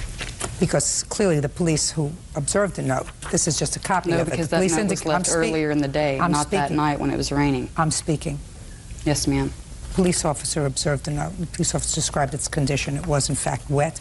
And what the police officer found is that the bags that you showed them to explain that you were in the store immediately prior, so that they took the bags and looked at them, noticed that despite the fact that it was raining very, very hard that evening, the bags that you got from the store were miraculously dry, according to the police report. There are other ways of dealing with problems. I didn't key her car. I believe you did. Well, that's That's You're right. my You judgment. have the right to believe Absolutely right. Judgment for the plaintiff in the amount of $700. That's all. Parties are excused. You may step out. Megan Coe claims ex-boyfriend Ryan Anderson owes for loans to buy a car and to pay his DUI fines. Mr. Anderson, you have this petrified look on your face. Oh, sir. I'm not petrified at all. Go see what we can do about that. Okay. Miss Coe is a girlfriend of yours? Ex. Yeah, I said, I want you to listen very carefully. Put on your listening ears, Sorry. Mr. Anderson. Yes, Your Honor. I said Miss Coe was a girlfriend of yours, correct? Yes. And you knew her for a long time, but got into sort of a more committed relationship around 2003. Sometime, according to you, Miss Coe, in 2005, you loaned the defendant $2,000. Correct. Now you want that money back. That's right. Mr. Anderson says, never any discussion of paying you the money back? It was a gift? Correct. She gave you $2,000 when, Mr. Anderson? It was approximately September of 2005. Were you living together at the time? Yes, we were. What was the money for? Well, it was some fines that I had occurred What kind of fines? through the court system. What kind of fines? They were for a DUI conviction. How much were the fines? Approximately $900. Did you pay any of the fines, sir? I had paid some previously, and those were the remaining balance. How much did you pay? The total fines were about $2,800. Is this the first DUI that you had had? I had 2 within a short period of time. That's why the fines were so high. Yes, ma'am. So you paid $2,100, yes. You paid $2,100. The DUIs... I assume that you have something that's going to indicate that that's not the case. I'll look at it in a minute, Ms. Coe. So why did you need the $900 from Ms. Coe? I currently had no license, and I had to pay the fees off to acquire my license again. So I needed the money to pay off the fees to get my license to drive. Okay. And with the hours I was working, it was tough on Megan to get me to work and back from where we were living. So you must have said something to her. You have to have said something to her, because otherwise she'd have to be clairvoyant to know that Well, you needed she was fully aware. She'd have to be clairvoyant to know that you needed $900. So that had to come a point when you said to her something like, I need $900 to pay for the rest of the fines. Well, we were in a committed relationship at the time. I don't care if committed relationship. I'm talking about words, spoken words. I understand that. So there's going to be words exchanged knowing, well, how come you're not driving? Well, I'm not driving because I still that's what I want to know. Mr. Anderson. Yes. That's what I want to know, sir. Yes. I want to know what the conversation was, what you said, Yes. and what she said. Megan knew of my circumstances. Don't tell me what she knew. I want to know what you said. Okay, Megan knew because of words being exchanged to each other. I want the words. I had told Megan that I had received 2 DUIs in the past, and I still owed an amount of $900 that I had to pay to acquire my license. And she said to you? And it came to a point where she told me when I was eligible for that she would help me pay for those fines. Now, what did you say to her? That I said that would be great. I could use that, then I could get a car, and I could get my license. And she said, fine. Yes. And that's when she gave you the $900. That's when the $900 came into play for the fees, yes. And what was the other money she gave you? Apparently, she paid $1,000 for a 1983 GMC Jimmy. What do you mean apparently? What is that? I've never seen a receipt or a bill of sale for it. Well, who got the Jimmy? I drive the Jimmy. The registration's in my name. How did you get the car, sir? Megan knew somebody who was selling the vehicle, and she told me that she had given the gentleman $1,000 for the 1983 Jimmy. Okay, I never saw a bill of sale. And how did she give you the car? He drove the car to my house. I looked at it and said, okay, not a mechanic or anything, didn't look under the hood, didn't do any of that. Looked at it, it was in, good condition for a 1983, had low miles. It's like, all right, $1,000, that's a good deal. The book value is $1,500. No, that's not a problem. So she gave me the keys, went down as soon as I could with the fees paid, and got my license and got the car registered under my name. Okay, and that's the money? Yes. So it's $1,900? Approximately $1,900, yes. Go. All right. Let's start with the DUI convictions and the fees.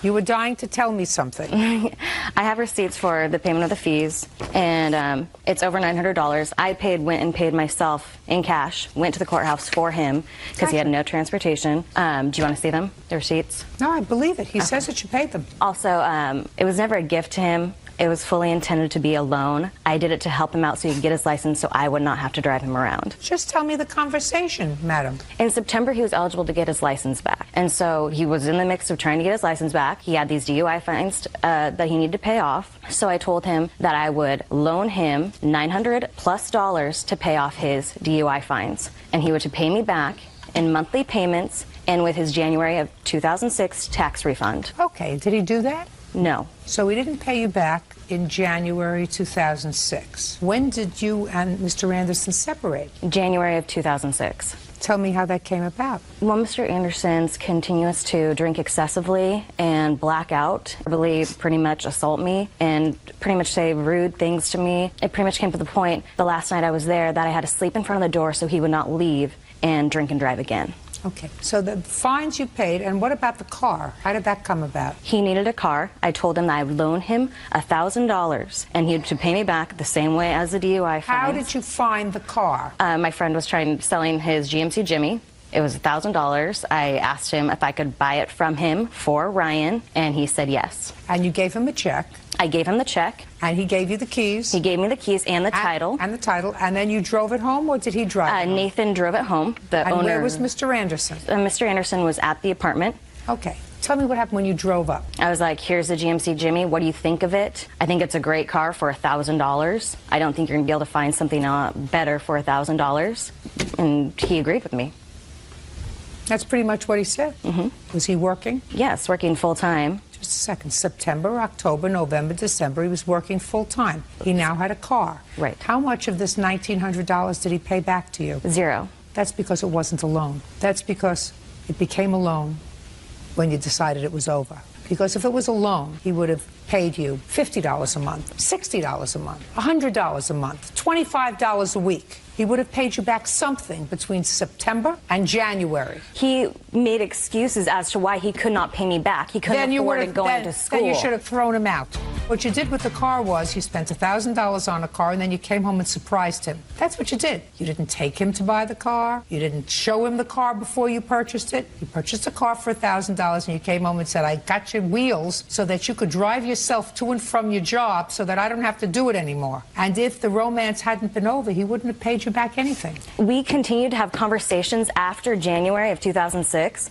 On the telephone. I have a witness hearing me speak to him. I have a letter stating all the information from the maker of the transactions I did, having conversations with him, making payments. And B, he's going to testify as to what you said to him on the telephone? As into the payment arrangements that we have discussed payments on the phone, and he makes excuses every time why he cannot make a payment to me. He was supposed to also pay me with tuition reimbursements from his work. He always made an excuse. He had other bills to pay, so forth and so forth. And that is why I took it to small claims. A year and a half later, a year and a half after you laid out $1,900. Well, I told him that he had the chance to pay me, and after a quarter of a year, then I would take him to small claims. After the romance is over, madam, is not the time to say now you have 3 months or 4 months or 5 months. I mean, I'm sympathetic with you, but you were in love with the guy and you thought your relationship was going someplace and you wanted him to have the means to get to work. So because I did him a favor, I shouldn't get paid back a loan that we agreed. We had a verbal agreement. Listen, I have to make a judgment as to whether or not you, who are sharing a home and having an intimate relationship with somebody, has said to them, this is a loan. You will pay me back in January out of your income tax returns. This is a loan. I am giving you $1,000 towards a car, but you go and buy the car, you purchase the car,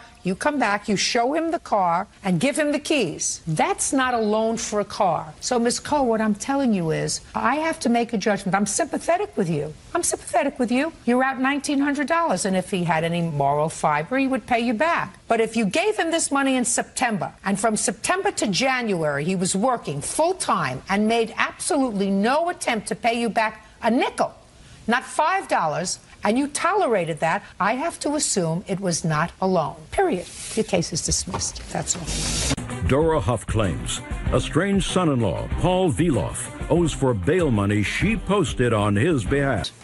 Ms. Huff, the defendant is your soon-to-be ex-son-in-law. I assume this is your daughter. Yes, ma'am. And it is your claim that he owes you money for bail. Yes, ma'am. And that he agreed to pay you back once you had bailed him out, and he has declined to do so. Mr. Veloff says you made no agreement with him with regard to the bail money. You made an agreement with his wife. So if you want the bail money paid, get it from your daughter. That's your defense. Yes.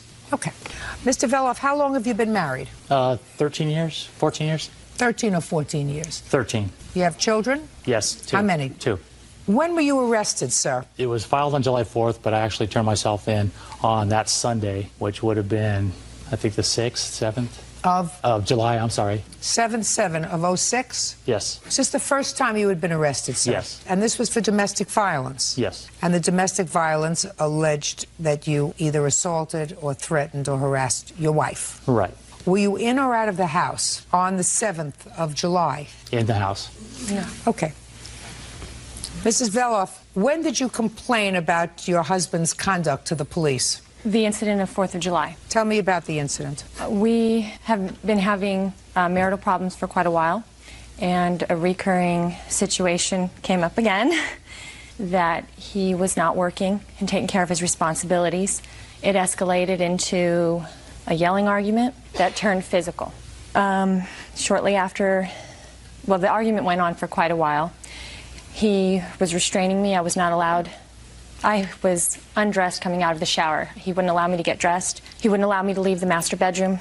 Finally, when I did get out of the bedroom, I made it down to the lowest floor of the house, got a phone, and dialed 911. While I was on the phone with the dispatcher, he left the property. While he was gone, they dispatched 2 sheriff's vehicles to the house. They took my statement, took photos. A copy of the statement, please. Do you have a copy of that police report? No, ma'am, I do not. Okay. They took photographs of what? They took photographs of the marks on my body and the damage to the home. What kind of marks did you have on your body? My arms were bruised where he had grabbed me and forcibly threw me on the bed. My neck was irritated and red. Your Honor, I do have a copy of the... I'd like to see them. Where were your children when all this was going on? There was a 4th of July community picnic that my daughter was at, and my son was outside playing basketball with a friend of his. I believe, well, he was in the driveway. I think they were playing basketball. How old are your children? 14 and 12. What's the status of this protective order? The restraining order? Yeah, what's the status of the case? The case was dismissed. When was the case dismissed? It went to trial while my mother and I were in Italy for 2 weeks. It was dismissed because I did not show to testify. Why didn't you appear to testify? I was in Italy. Why did you go to Italy during the trial? It was already pre-planned, the trip.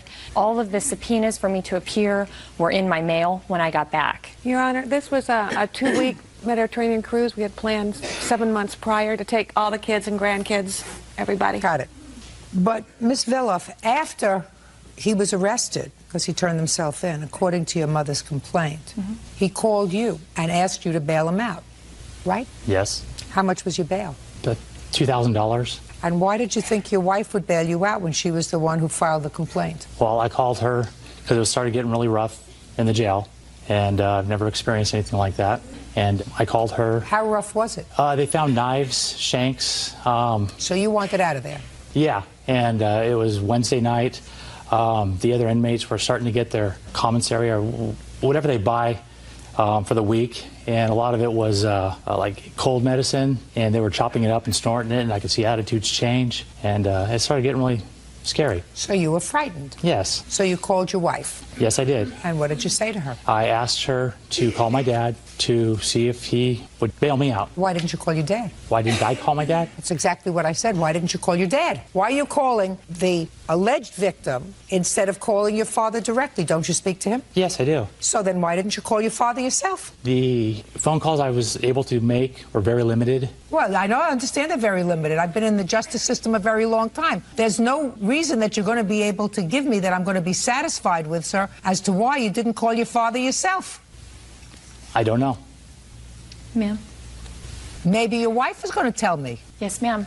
Did you call his father? First of all, he called the house and spoke to our son, who then called me. So by the time I got the phone call Our son was frantic with worry, thinking that his father was in mortal jeopardy. Okay. And then I did go and call his father, and his father said no. That's why you didn't call him. No, that's not true. He Otherwise, said no, he said no. sir, you know, if something doesn't make sense, it's usually not true. How old is your son? 14. Before I would involve my 14-year-old son in the fact that I was incarcerated and I was frightened for my life, I would call my father. If I had a decent relationship with my father and if I felt that my father would want to protect me, I certainly wouldn't involve my teenage child. That's not being a protective parent. I did not know he was going to answer the phone. What kind of proceeded? Just a second. What kind of dumb answer is that? I mean, What kind of a dumb answer? So because he answered the phone, you unloaded on him? I didn't unload. Well, of course you did. Okay.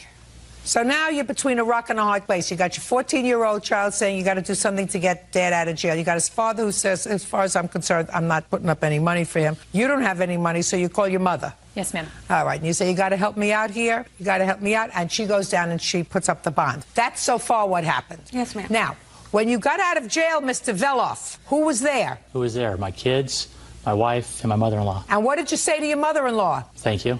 What else did you say to her? What else did he say? And he hugged me, and he thanked me, and I told him two things. One, he had to get his act together, and two, because he didn't have a job, he had to pay me back, and he owned 2 cars, which he'd already told Tracy he would do. I expected him to sell one of the 2 cars. To pay you back? To pay me back Just for my a sec, credit card. I'm sorry. And did he pay you back? No, ma'am. Why should your mother-in-law pay your bail? I didn't ask her to. No, you didn't ask her to. That's absolutely right, Mr. Veloff. You did not ask her to. But you promised to pay her back. But you promised to pay her back.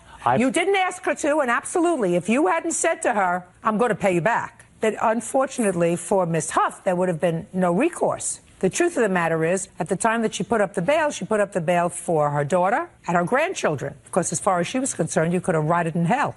I'm sure. I'm sure. If she didn't have grandchildren, that's probably what she would have said to her daughter. Let him stay there. But she has grandchildren, and you can't do that when you have teenage grandchildren. You can't say, listen, you're going to let your father rot in jail, so he's going to call here and he's going to complain that somebody's going to shank him. Mr. Veloff, as you see, sir, I have zero sympathy for your position morally, and I have zero sympathy for your position legally. If you had not told your mother-in-law that you would pay her back. I promised to get my act together and get a job. Just a second. Just a second. Did you get your act together? Yes. Did you get a job? Yes. Good. Now you have money to pay her back. Judgment for the plaintiff in the amount of $2,020. That's all. Step out. Donnie Gatewood claims his daughter, Crystal Gatewood, and her boyfriend, Christopher Mayer, owe for loans. The defendants are countersuing, claiming Donnie put sugar in Christopher's gas tank. Ma'am, have a seat. Mr. Gatewood, this young lady is your daughter, and the co-defendant is her boyfriend. They have a couple of children together. They are not married. Correct, ma'am. It is your claim that you made a loan to them, Yes, a loan in the amount of, I believe, $4,000. Yes, ma'am. That they were supposed to pay you back. They didn't do that. Correct. Your daughter and the boyfriend say that this was not a loan, this was a gift, because they had fallen on some hard financial times, and that you became more and more obsessed with getting this money back, an obsession that rose to the level of harassment. They are counterclaiming, claiming that you not only harassed them, but that you vandalized Mr. Mayer's car. Yes. How old are you? I'm 20. How many children do you have? I have 2. How old are they? They are 2 and 6 months. Is Mr. Mayer the father of both of those children? Yes. What do you do for a living? I was a forklift driver. Well, how long ago were you a forklift driver? A few weeks ago. And how long were you a forklift driver? For about 6 months. Before that, what did you do? Forklift driver at another job. Why do you keep changing jobs? Because Mr. Gatewood keeps calling on my jobs. Yes, ma'am.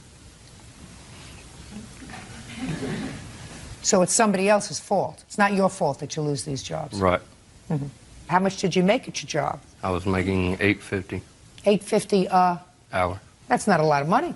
No, ma'am. Can't support yourself and 2 children on $8.50 an hour. So what do you do for a living? I stay at home with the children. Well, you can't afford to do that. Well, right before this job, he had a job that paid $12.90 an hour. $12.90 an hour, a virtual windfall.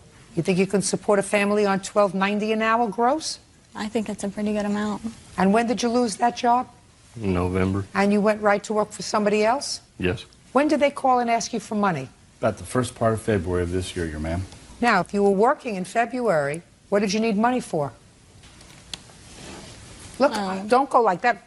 I don't know. If he's working as a forklift operator at a job that he can support a wife and 2 children, girlfriend, excuse me, why did you call your father for money? Pretty much he continued to lose every job right around 3 weeks. And each time the boss of the job would call and say, I'm sorry, we have to let you go, but there's a complaint that we got from a person calling in. And a boss doesn't fire him if he's doing a good job because some stranger calls that he doesn't know and says he's not doing a good job. That doesn't make sense, Miss Gatewood. Okay, so you called your father and said that you needed money.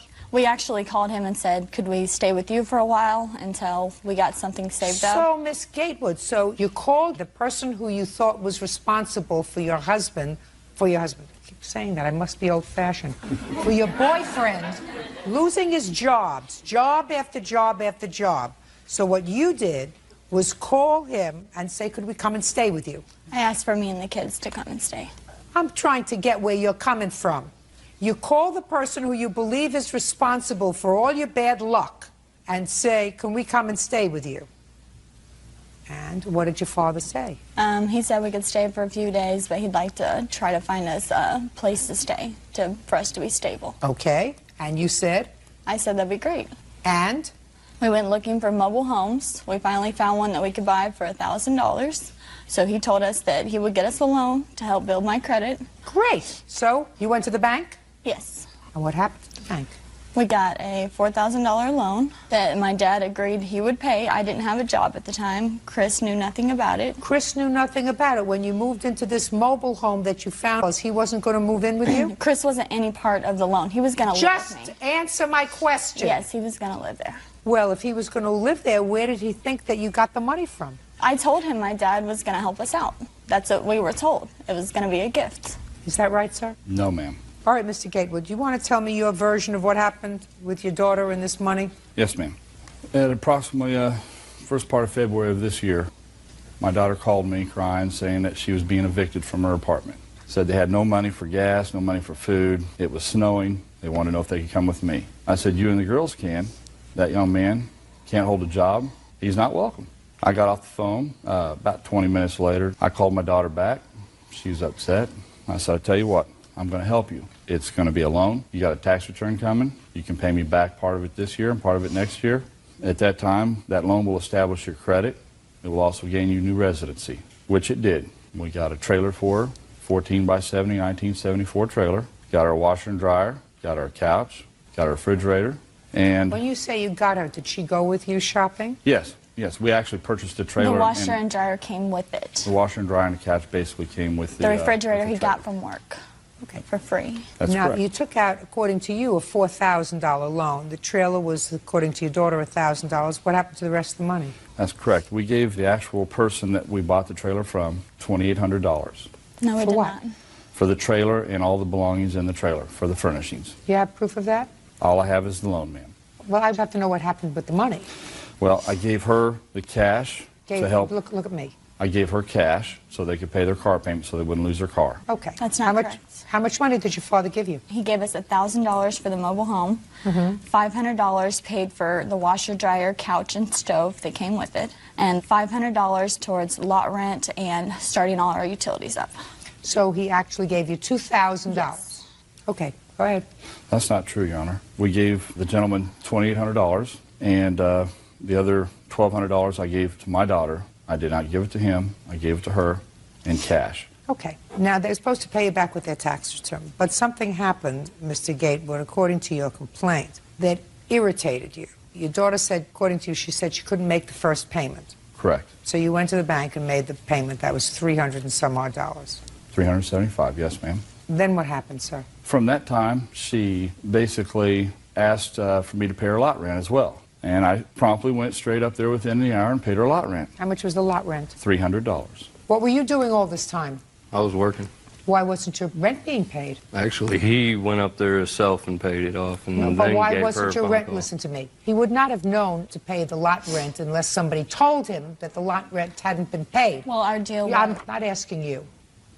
Why hadn't you paid the lot rent? Because I haven't had my first check yet. So your lot rent was not paid. Your food was not paid. If you didn't have any money, so you were using the money. Is that right, Mr. Maher, that he gave you? I never had money. Well, you were eating, weren't you? You weren't on life support. She has food stamps that she gets food from and everything. Why would she have food stamps? Because She's you on keep Medicaid. struggling. We're never getting Well, it. if you keep struggling, what'd you have another baby for?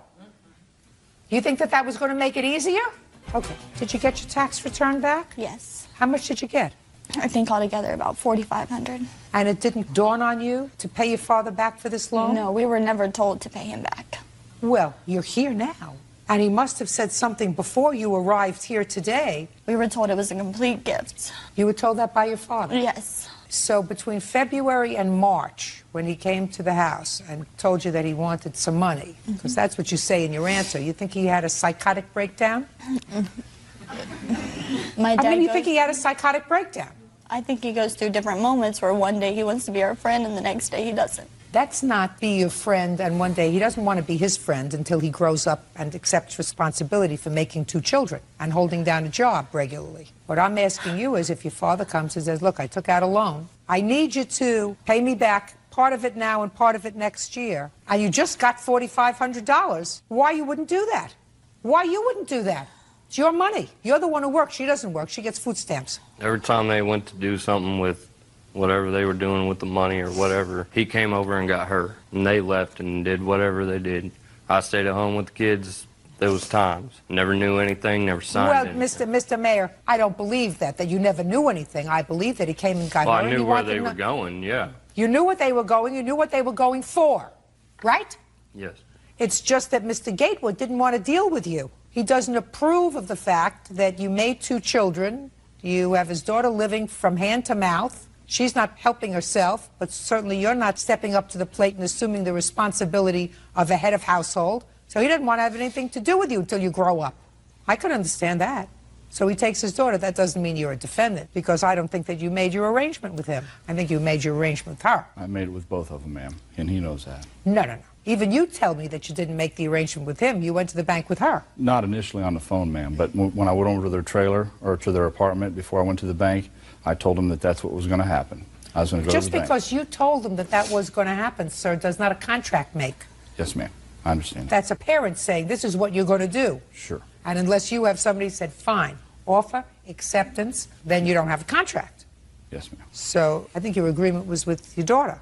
And I don't believe her when she says it was an absolute gift. Otherwise, you wouldn't have come over to the house to try to get payment. He came over to the house because we quit talking to him. We just wanted nothing to do with him. He started... Well, why would you have nothing to do with him before he took out a loan for you as, according to you, a gift for $4,000? Because according to you.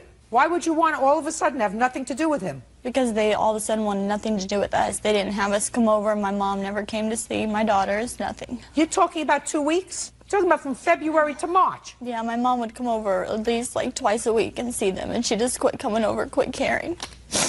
Oh, you're just a victim. You're a terrible victim. What do you think? You think both your mother and your father had psychiatric problems during those 2 weeks? No. Well, what do you think happened? I don't know. I think they got money greedy and... Money? They got money greedy? Yes. I think we deserve that money because as many jobs as my dad has cost Chris. Miss Gatewood, if you believe the fact that your father caused Chris to lose his job, you better have a head adjustment. He may have convinced you of that, but the truth of the matter is, that's a lot of baloney. A lot of baloney. Do you think I'm a smart lady? Yes. They don't keep me around here because I'm 5'6" and gorgeous. They keep me around here because I'm very, very smart. And I have a history with people. Things make sense or they don't make sense.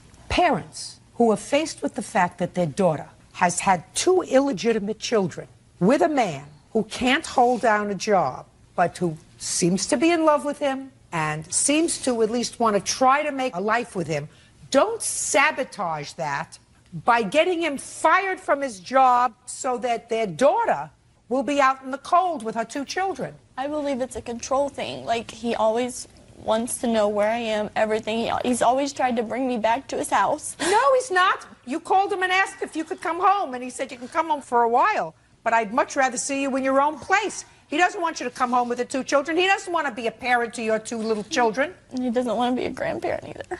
Oh, Miss Gateway, you are truly a victim. Maybe you found the perfect foil. What you are is a big baby who has babies, but who made an agreement with your father, and then he said, I'm not giving him my $4,500. There's no way. I didn't make an agreement with him to give him $4,500, and you don't have $4,500 because you don't work. And that's what started the problem with your father. Because if you believe that your father was the cause of all of your troubles, you have to be crazy to call him up and to say, can I come home with the girls? So you really didn't believe that because you could have called his parents and said, we're being evicted. You didn't call them. You called the terrible people who were sabotaging your life. Grow up.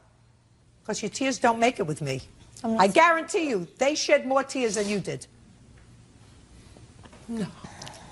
Bad people. They're really bad people. The fact that you picked somebody who can't hold a job and who can't accept the responsibility for children that he made, that's their fault too. He's there for his kid and he tries. Well, he shouldn't be there for his kids. He should be working. You're there for his kids. And you should be working too. And in addition to food stamps, as long as you're not married, which is one of the reasons you get food stamps, along with the food stamps, there are federal programs that give you free daycare. Put your kids in daycare and get a job. I had a bad influence with the daycare one time. One of my daughters got hurt.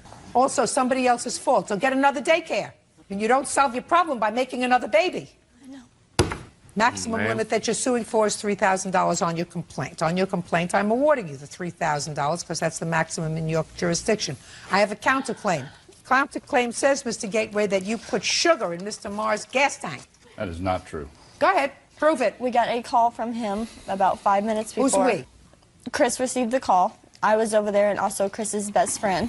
And he said... Wait just a second. You were over where? I was at the house. But you didn't get the call? No. I wasn't answering any phone calls. Fine. Then you tell me what the call was. I'll answer it. It's Mr. Gatewood, and he says, well, since you guys aren't going to cooperate with me now and blah, blah, blah. No, I don't want to hear blah, blah, blah. Blah, blah, blah I can get when I speak to my 3-year-old grandchild. I want to hear what he said to you, Mr. He said, Marr. since you guys don't want to cooperate with me now. Don't want to cooperate. Those are the words he used? Since you guys don't want to cooperate with me, go ahead. There's sugar in your gas tank, and I hope it blows up. So what did you do? We went out and checked the gas tank. Immediately hung up the phone, went outside. Me and my friend went outside. I opened the gas tank, see some white substance at the bottom. Checked my friend's truck. There's more on his than mine. I guess he thought I'd bought a new truck. We called the cops. They came over, took a report. The cop states in the report that there is... Don't tell me what the police said. I'll see the police report. I think it's on like the 3rd page. Who blacked this out? The police station does it. Fill in the blanks. Mayor, that's you. This is what you told the police. Stated that the problem stemmed from a loan that blacked out, co-signed for blank. That's what you told the police. According to Mayor, you have been harassing them for the last couple of days, including calling their home constantly. Prior to calling the police, he was speaking to you on the phone. Conversation quickly became heated and turned into an argument. While they were speaking, you told Mayor he put sugar in the gas tank of his car. Mayor and your friend then checked the gas tank of both their vehicles and saw crystal-like substance, so Mayor called the police. So here, Miss Gatewood, your boyfriend, acknowledges that this was a loan. Was there anything wrong with your car? Yeah. Uncross your hands. You have either the estimate or the cost of fixing it? No, I don't. Well, where is it? I let my friend fix the filter of my car. So you had no damages? No, you had to change the whole I had to change the filter of my gas tank. Well, where's the bill? I paid him $100 to go get the filter and fix my car. So what you're telling me is you have no proof that there was any damage done to your car. Right. You owe your father $3,000. Who knows whether he's going to be forever? When people get married in this country today, there is a 52% chance that the marriage will terminate. When people start off like the two of you starting off, the expectation is that statistically you will not know what he looks like in 5 years. Very great. You only have in your life 2 parents. Those 2 people. I would suggest that you think about that. I would also suggest that you think about the fact that certain things make sense and certain things don't make sense. And if it doesn't make sense, it's usually not true. And the fact that he has convinced you that the cause of his problems at work is your father is just ridiculous. It doesn't make sense. And if it doesn't make sense, it's not true. Judgment for the plaintiff in the amount of $3,000. Frances Garcia is suing her mother, Joan LeGrand, for the unpaid interest on a loan. Frances says her mother has a gambling problem. Miss Garcia, Miss LeGrand is your mother. Yes. And some time ago you made a loan to her, a loan which she acknowledges. It's a loan for, I think, $1,500. Is that right? Yes. And she paid you back the loan? No, not fully. How much does she owe on the loan? The loan itself, it's $100 to $200. You said 100 or 200. Well, this is a court. Be specific. Does she owe you 100 or 200? Let me check here, so I can be specific. 100 difference. It was a $1,500 loan. She paid you back $1,400. What did you need the money for, Miss LeGrand? Well, Your Honor, I had some court-ordered debt that it needed to be paid to Sacramento, and to me that was a very urgent matter and needed to be taken care of, and that's why I got the loan from her to pay them. Do you agree that you owe her the $100 on the original loan? If she says I still owe her 100, I guess maybe I am $100 short, because the last payment that I made to her was $200, and I believe it should have been $300. Okay. So you acknowledge that perhaps you owe her $100. She says that you do. But she doesn't want $100. She wants $1,600. You're going to tell me why.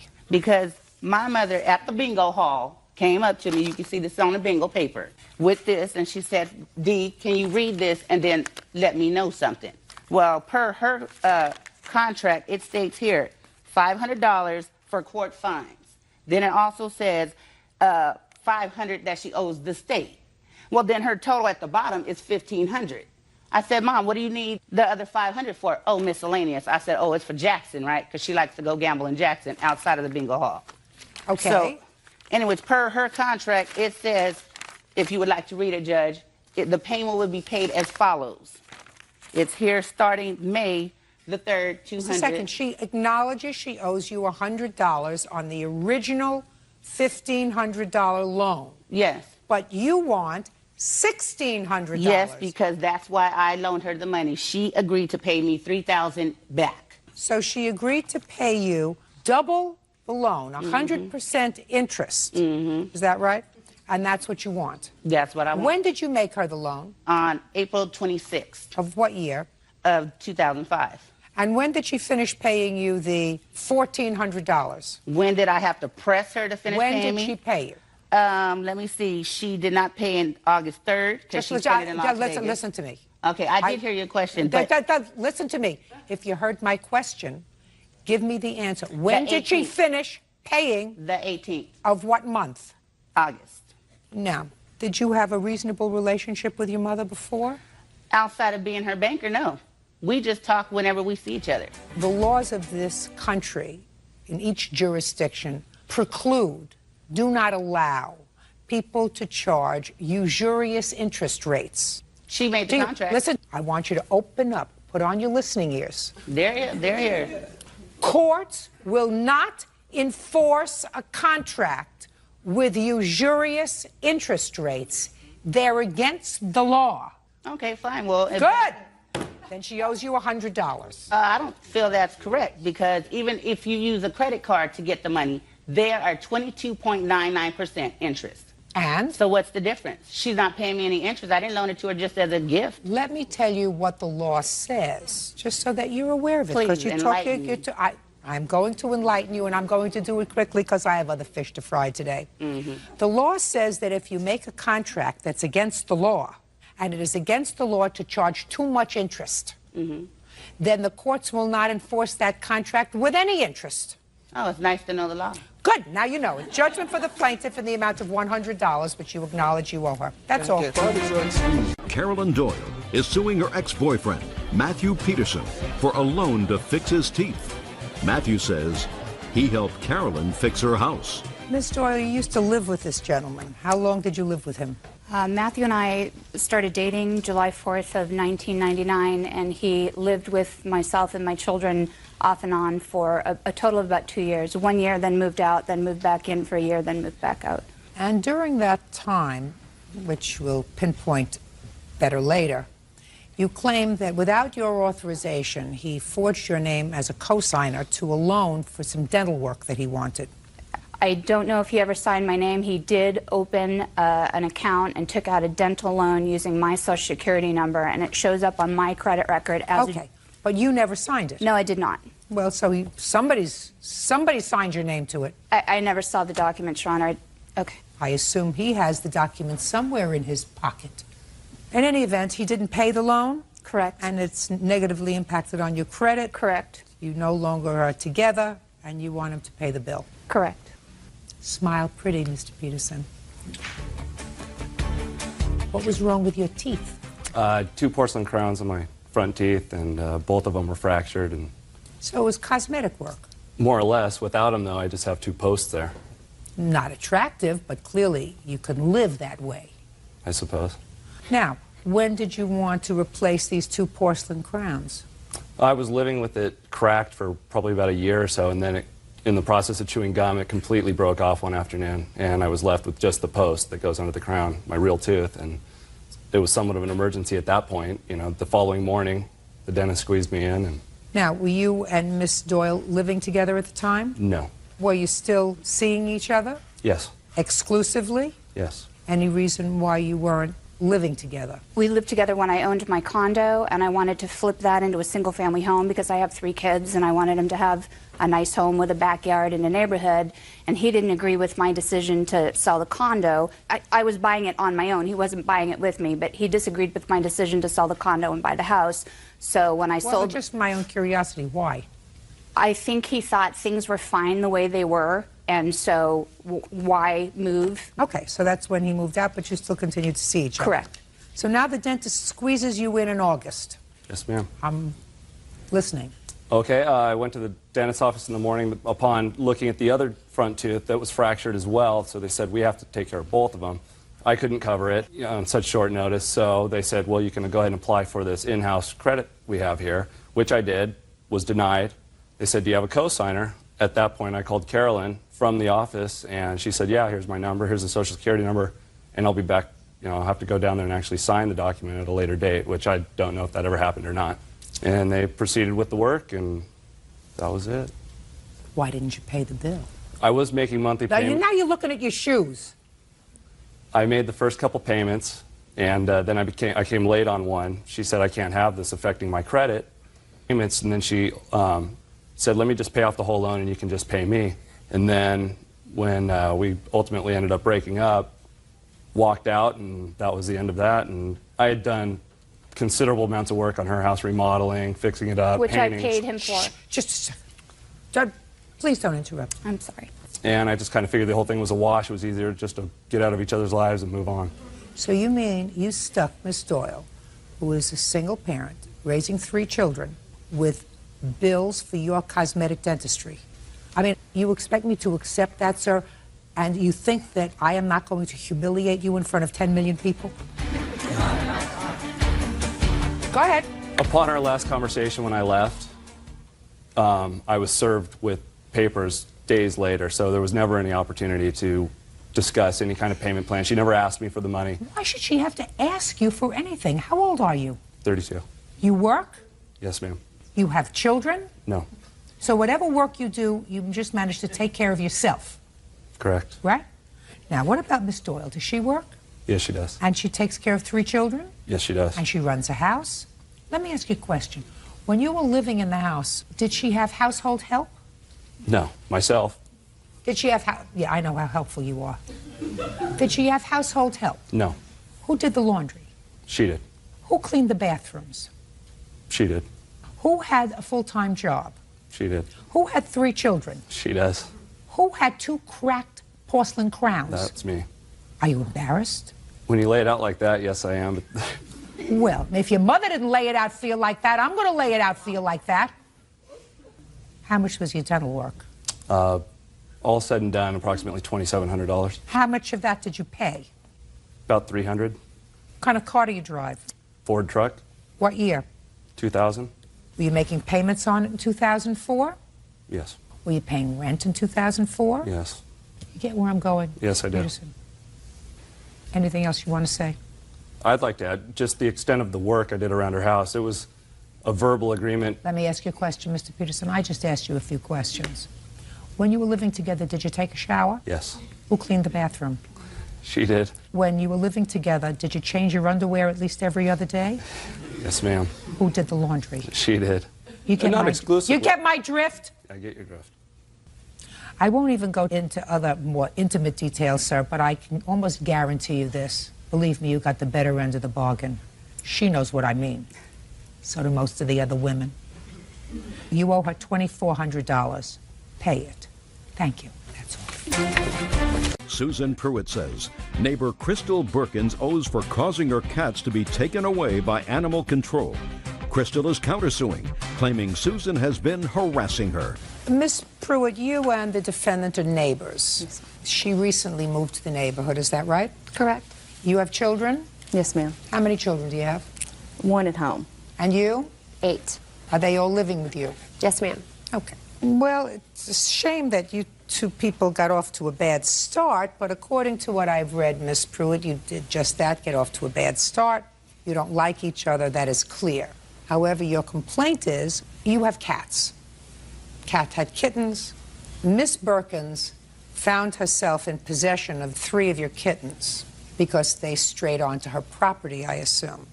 They're allowed to roam free? They were in the front yard. Yes, ma'am. Whatever. They weren't in your house. They got to her house. She corralled them, called animal control, and said, I have these 3 stray cats. They came and picked them up, and now they're at animal control, and you don't have the money to get them out. And you claim that this is a form of harassment. She did it with another one of your cats that got onto her property. Ms. Berkins says one of your cats scratched her child, and you should have kept your cats in your house. If you didn't keep them in your house and they come onto her property, she has every right to corral them and call animal control. That's your defense. Is that right? Yes, ma'am. And you said not only that, but she's been harassing you by sending nasty letters to neighbors and filing false police reports about you, and you have a counterclaim. When did you move to the neighborhood, Miss Berkins? In May 2005. And I gather that your children played together, or some of your children played together, at least initially. Is that right? When I first moved in, everything was great. We barbecued together, you know. So what happened? Well, little things started happening with the kids, and like one day one of the kids said fart, and she came over and had a problem with that. I mean, she blew up and said she was not going to have that language in her house. Personally, I'm I don't sorry. care what personally. Go ahead. Tell me just the fact. Ma'am. Okay, anyway, and then I started getting different letters with different things being said in them. From whom? Miss Pruitt. Well, let me see them. Okay. Also, an apology letter that my son wrote her for something that he said in her home on Father's Day. What is this long letter? What is this? That's what she does. She sits and just writes me letters like that. Just 6 pages, 7 pages, 8 pages. I guess she thinks she's a novelist. These are all ridiculous letters. What happened with this relationship that you believe caused her to steal your cats? Okay. When they first moved in May of '05, everything was okay for a couple of weeks, and then red flags started showing. Yes, I did complain to Chris about the kids' language. We don't use the kind of language, no matter what it is. If okay, it's vulgar. So you complained about the language. I complained about the language. Other things like the children not respecting our home. And then her 14-year-old told me that her and her husband had arrest warrants. That's why they left Maryland. And I was concerned about that because we were neighbors. And so I emailed the sheriff's department in the county they were from, and he emailed me back and confirmed that. Which Do you have a copy of the email? Yes, ma'am. Let me see it, please. A couple weeks after that. Just a second. Okay. Just a second.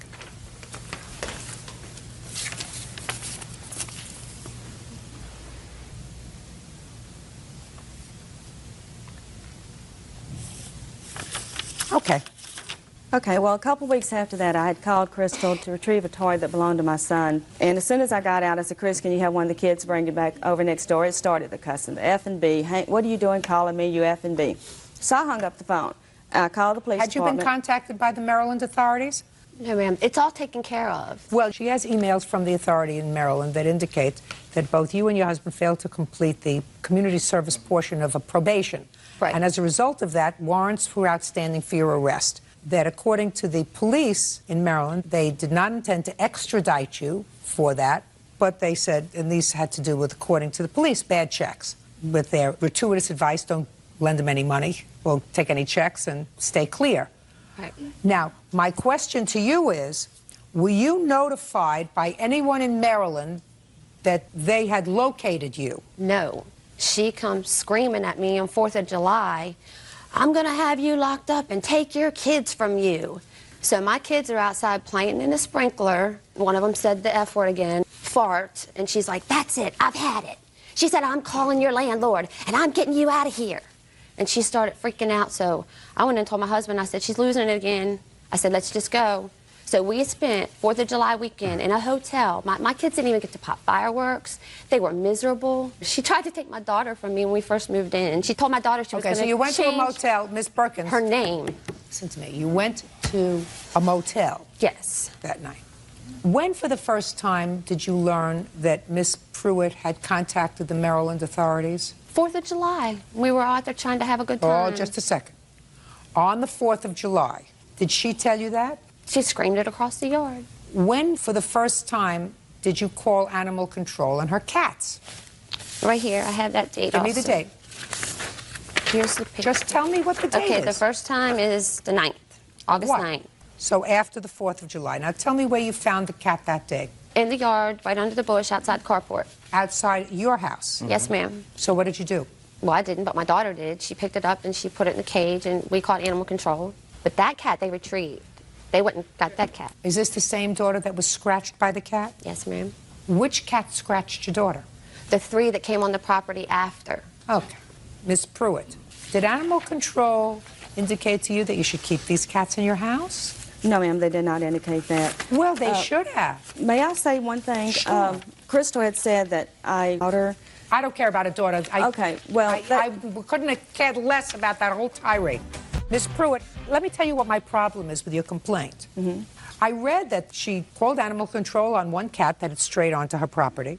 That would have said to any intelligent person, if I don't want my cats taken by animal control, I better keep them in the house. I keep them in the house. Well, you didn't. She didn't come in your house and get them. The kitten stayed in the house. The day that they got this one, I don't know why Calico was outside. The second time they got the kittens, we were outside all day long. Within 30 minutes after we went in the house, whenever he went to look for them, the cats were gone. Miss Pruitt, Miss Perkins did not come into your house and steal your cats. No, she didn't. Where did you find the cats the second time, Miss Perkins? Same place. They go under that bush right outside the carport. They all get up under there. And I have a copy of the bite case, Your Honor, if you would like to see it. I would. Can I say something? Sure. Who are you? I'm Chris's husband, Gerald. I figured you were, because you got very exercised when we started talking about these warrants. Go ahead. Well, first of all, I'd like to say that Miss Pruitt, she bribed my 14-year-old son as far as finding out information about us. She bribed him with a $60 PlayStation game at night. Mr. Perkins, listen to me very carefully, sir. Your son should not know that his parents have outstanding arrest warrants for them. You know why he shouldn't know that his parents have outstanding arrest warrants? Because his parents shouldn't have outstanding arrest warrants. You don't blame son, you don't blame Miss Pruitt. If you have an outstanding arrest warrant, and if your wife has an outstanding arrest warrant, you go back to the state of Maryland and you take care of it. Isn't that right? Yes, I agree. Good. And it seemed to me, I would want to know as your neighbor, if you're in the habit of writing bad checks. I don't know why your son felt compelled to tell that to Miss Pruitt. He was mad at me because I wouldn't buy the game for him. I told him he had to earn the money. Exactly. And she went and bought And it for she him. said, I'll buy it for you, Brett, but I want to know why your parents are here. And we didn't run. Listen to me very carefully. You left Maryland without completing your community service. 25 which was hours. I don't care whether it was a half hour. If you wrote bad checks, you were given an opportunity, I assume, to stay out of jail. And the condition of that was that you perform community service. So not only did you commit a crime, but you committed a crime, and then you said to the justice system, I'm just moving. I'm leaving. Before you completed what you promised to complete. Because when the judge sentenced you, the judge said, this is what I'm going to do. Do you promise to complete community service? And you say, I'll do whatever is necessary to stay out of jail. If you had said, we're not going to do community service, they would have put you in jail for 60 days or for 90 days or for 6 months, and then you wouldn't have to do community service. You're supposed to do the right thing and teach your children to do the right thing. Why are you looking at me with some look of incredulity? Am I saying something that doesn't sound right to you? No, ma'am. Good.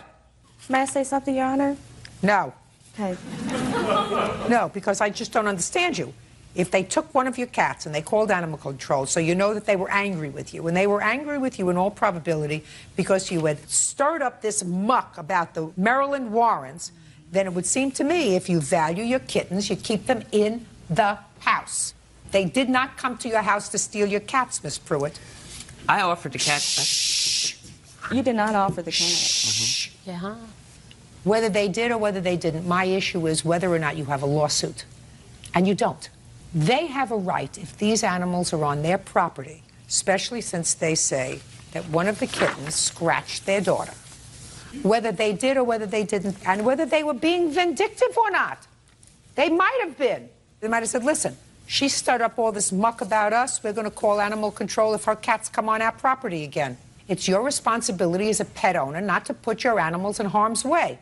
And if you have cats and you choose to let them be outside cats, somebody, them, other neighbors, some stranger 2 blocks away is going to take your cat and is going to say, I don't want this cat coming in my house. I don't want this cat coming around underneath and spraying and making mess around my house. If people want to have animals, they have to take care of them. And if you didn't take care of them to the extent that these people managed to get their hands on them, you have no lawsuit. I know what you're saying, but I also know these people, and they did do it in a vindictive way. And they may have, but we don't have a special court. For the kids we don't have a special court for that. We don't have a special court for motives. I can say that it really wasn't the right thing to do. You could have just shooed them away and kept shooing them away. That's not what they pay me for. Right. They pay me to make a judgment as to whether or not you have a lawsuit, and you don't. Neither do you. You don't like each other. It's unfortunate that you don't like each other. Do you still live there? Absolutely, and I'm not moving. Good. Mr. and Mrs. Perkins, if I were you, I would go back to the state of Maryland and say, I'm sorry we left. I'd like to get this warrant discharged. I would like to complete my community service. I'm going to do that when my husband next has a 2-week vacation so that I can travel to all 50 states without risk of being arrested. Do I make myself clear? Yes, ma'am. Good. That's all. Parties are excused. You may step out. Bernice Fallick is suing her granddaughter's ex-boyfriend, 25-year-old Marvin Watson, for unpaid loans and collect calls from jail. This is your granddaughter. Yes, it is. Your first name is? Nicole. Who do you live with, Nicole? I live on my own right now, Your Honor. Where were you living when you were involved with Mr. Watson? I was living at my grandmother's house, Your Honor. How old are you? I'm 24 years old, Your Honor. What do you do for a living, Nicole? I'm a hostess. Hostess Your where? Honor. At the Outback Steakhouse. For how long? I've been with that company, Your Honor, for 8 years. So you have a responsible job? Yes, Your Honor. You have any children? No, Your Honor. Perfect. So you have no children, you have a responsible job. Yes, Your Honor. Ever had any trouble with drugs, alcohol? No, Your Honor, I have not. So far, is all that correct, Miss Fallick? Absolutely, yes, Your Honor. She only had 1 lapse. Yes, Your Honor. Yes, Your Honor. Yes. Your Honor, yes. I have to say, otherwise my mom will kill me, that she loves you. Now we can go on. Thank you. Very much. More than you, actually. Grandma, she wishes that was her mom. She would have done better in life. Okay, anyway. All right, Miss Fallick. Yes. This is what your lawsuit is about. Mr. Watson somehow wangled his way into your granddaughter's heart. Yes. And then he went off to jail. Yes. For what? For violating a restraining order. What kind of restraining order? And no contact. No contact with who? With my daughter's mom. And she got a restraining order because you were abusive? No. Because you were stalking her? No. Well, how did she get a restraining order? She didn't want me to see my daughter. How many times did you violate the restraining order? Just once. How badly did you violate it? I went to the daycare and picked up my daughter. So you had an order that said you weren't allowed to go near the child unsupervised as well? Until I appeared in court, yes. And you didn't like somebody telling you what to do? Yes. Got it. I'm just trying to develop the personality here. And Mr. Watson, was that the first time you were ever incarcerated? What word didn't you understand, Mr. Watson? Was that the first time you were ever incarcerated? No, it's not. What were you incarcerated for previously, sir? For assault. Assaulting who? Someone I don't know. A stranger? Yep. Where did you assault this stranger? At a bar. All right. Now, did the mother of your child allege, I didn't say you did it, but did the mother of your child allege that you also assaulted her? No. That you threatened her? No. She just said, I want a restraining order, and didn't allege anything. Yes. No. Well, we sort of, you know, in the family court where I used to work, we used to give out those restraining orders where there was no proof, nobody asked for anything. We'd have every other Monday. We just said, anybody wants a restraining order, you come on in, you don't have to say anything. We just give them out. Now, how long were you incarcerated for, sir? For 2 years.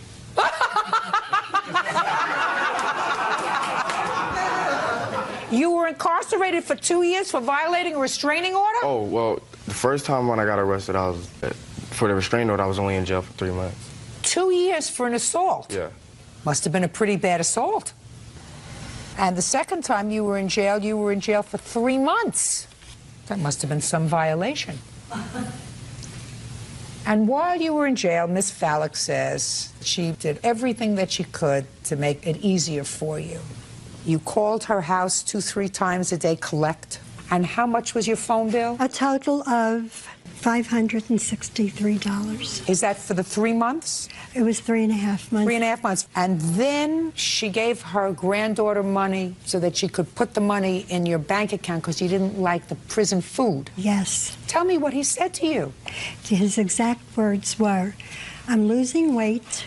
I cannot eat the prison food. I need to buy food in the wherever. I don't know anything about prison. Commissary. And also, he said he needed toiletries, and he played on my sympathies. I really felt sorry for him.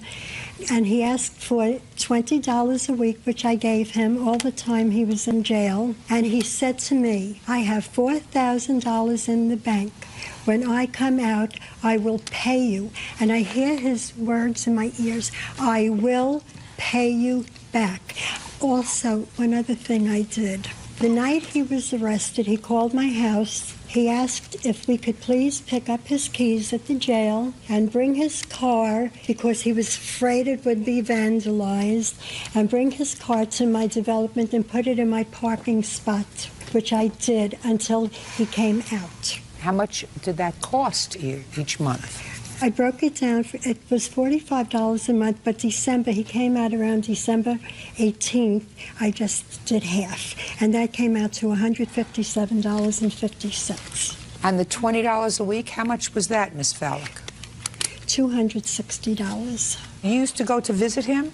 Yes, Your Honor. I went a few times to visit him. That's when I would go to leave the money on the books, Your Honor. I would do that all on the same day, Your Honor. Well, what happened when he got out of jail? He got out of jail, Your Honor, and he did make an attempt. He paid my grandma $31. He said that was his tips that he made for moving, Your Honor. And then after that, Your Honor, he said that we're not getting the rest of our money and to take him to court. Why is that, Mr. Watson? I never agreed to paying Ms. Fallick back or Nicole back any money. I never asked any of them for the money that they was giving me. Nicole offered to help me out. Nicole said that don't worry about any of the costs, it's inexpensive. I don't owe them anything. She was being nice out of the kindness of her heart. I never asked them for anything. Who's kind hearts? Out of hers and her grandma's, I guess. I never asked them for anything, not one dime. Did you have to, sir, give permission to have the jail authorities turn over your car keys to Nicole and or her grandmother? Or do you think that the jail turned over your car keys to anybody who said, I came for his car keys? Do you know what I'm talking to you about? Do you know what I'm saying to you? You will not think faster than I, Mr. Watson. You are not that smart. When you were incarcerated, they came and picked up your car keys. Now, do you think that the prison authorities just turn over your car keys to anybody who walks in and says, I want Watson's car keys? No. So you had to have given permission for one or both of them to come and get your car keys. Is that right? I didn't just turn over my car Just a second. keys. Just answer my question. Yes. Now, what were they supposed to do with your car? Nicole was, my mother was picking up my car. They would not have turned over your car keys to these two ladies if your mother was supposed to come and pick up your car, because I got new looks like them. Okay. You get me? I get you. I don't like liars, Mr. Watson. I don't like criminals, I don't like liars, and when there's a combination, it's deadly. Ms. Fallick is not telling me any sort of a lie when she said that she spoke to you and you said you don't like the prison food, you're losing weight. Now, she may have been operating out of the goodness of her heart. I think she was. So why would I think she was. For toilet paper? They give you toilet paper in there. She just said that I said I didn't have any toilet paper. They No, not toilet paper. Not toilet What did she paper. say when she said? I'm going to tell you what she said, sir. Okay. No, you got to go to a little advanced education. There's a difference between toilet paper and toiletries. Okay. Mr. Smarty Pants. Okay. You know the difference? I know now. You just told me. Well, what are toiletries? Did you make an error in judgment, Nicole? Yes, Your Honor. Don't repeat it. Judgment for the plaintiff in the amount of $980. That's all. Dana Kellogg claims ex-boyfriend Mark Kitchenmaster owes for child support. Mark says he and Dana were living together off and on, so he owes nothing. Ms. Kellogg, I've read your complaint. You and the defendant have a child together, separated, and at some point reconciled. How old is your child? When did you reconcile? Middle of July. July of 07. And when you reconciled, you moved back to his house? Yes, I did. With the 8-year-old? Yes, I did. At the time, Mr. Kitchenmaster Yes. had a payroll deduction order levied against his salary for child support. Correct. And how much money was being taken out of your check? $127 a week. This is your complaint. You lived together for 2.5 months. It didn't work out. According to you, Mr. Kitchenmaster threw you out unceremoniously. So you want some sort of wrongful eviction. That's not going to happen. You were paying rent? No. I was providing towards the expenses in the home and giving Mr. Kitchenmaster his child support back. Well, anyway, you didn't have a lease with him. This is not a wrongful eviction. So that part of your complaint is dismissed. It's fine. It is your claim that the money was taken out of his check. You got it. You gave him that money back in cash. Yes, I did. Just a second. And when you finally left the home, because it didn't work out, Mr. Kitchenmaster went to the state, advised them that you had been living with him for 2.5 months. The state stopped your child support for 2.5 months. Front of court. And you want that money back because it is your claim that you returned the money to him. Yes, ma'am. In cash. Mr. Kitchenmaster says you never gave him any money in cash. You may have given money in cash for expenses for the house, but it was not a return of the child support. Is that your claim? Yes. I assume, Ms. Kellogg, that you have bank records that are going to indicate to me $127 a week coming into your account and then a cash withdrawal of $127 within a day or 2 or 3 of the same day. The deposit. I have the same day. Can I see it, and my please? witnesses as well. Can I see it, please? I had a deposit of... Okay. Okay. I see that $127 came in, and I see on the same date $100 came out. I withdrew $100 each Monday, and I gave him $100 of that child support, minus the $27. Just a minute. What other money did you give him? I gave him money out of my payroll. Just a second. I mean, you were living there with your child, and I assume paying part of the expenses. Yes. Because this looks to me as if every time he sent you child support, you took $100 and you said, here is for my contribution to the household. No. So you say that you gave him additional money. I did. Show me. I gave him cash money out of my Show pay. me. I bought groceries, and I took care of the children fully while I was there. What did you pay towards rent? He didn't ask for rent. Well, what was this $100 for? That $100 was to give him back his child support. You didn't give him back his child support. His child support was $127. You only gave him $100. You have a witness? Just a second. Just a second. I want to hear a witness because somebody wants to raise their hands and tell me something. So I want to hear what you have to say. Who are you? I'm Brittany. I'm her daughter. Yeah. Did you move in too? Yeah. Just a minute. Hold on a second. So it wasn't just you and the 8-year-old. It was you and your 8-year-old and your daughter. Yeah, it was 3 kids. Me, my sister, and my brother. So you brought 2 other children with you? Yes. And how much were you paying for their support? I was paying for their support completely. How? Show me. Your Honor. Yes. Her 22-year-old son also moved back in with us for a while. No, I No, want you he to didn't. show me. Listen to me.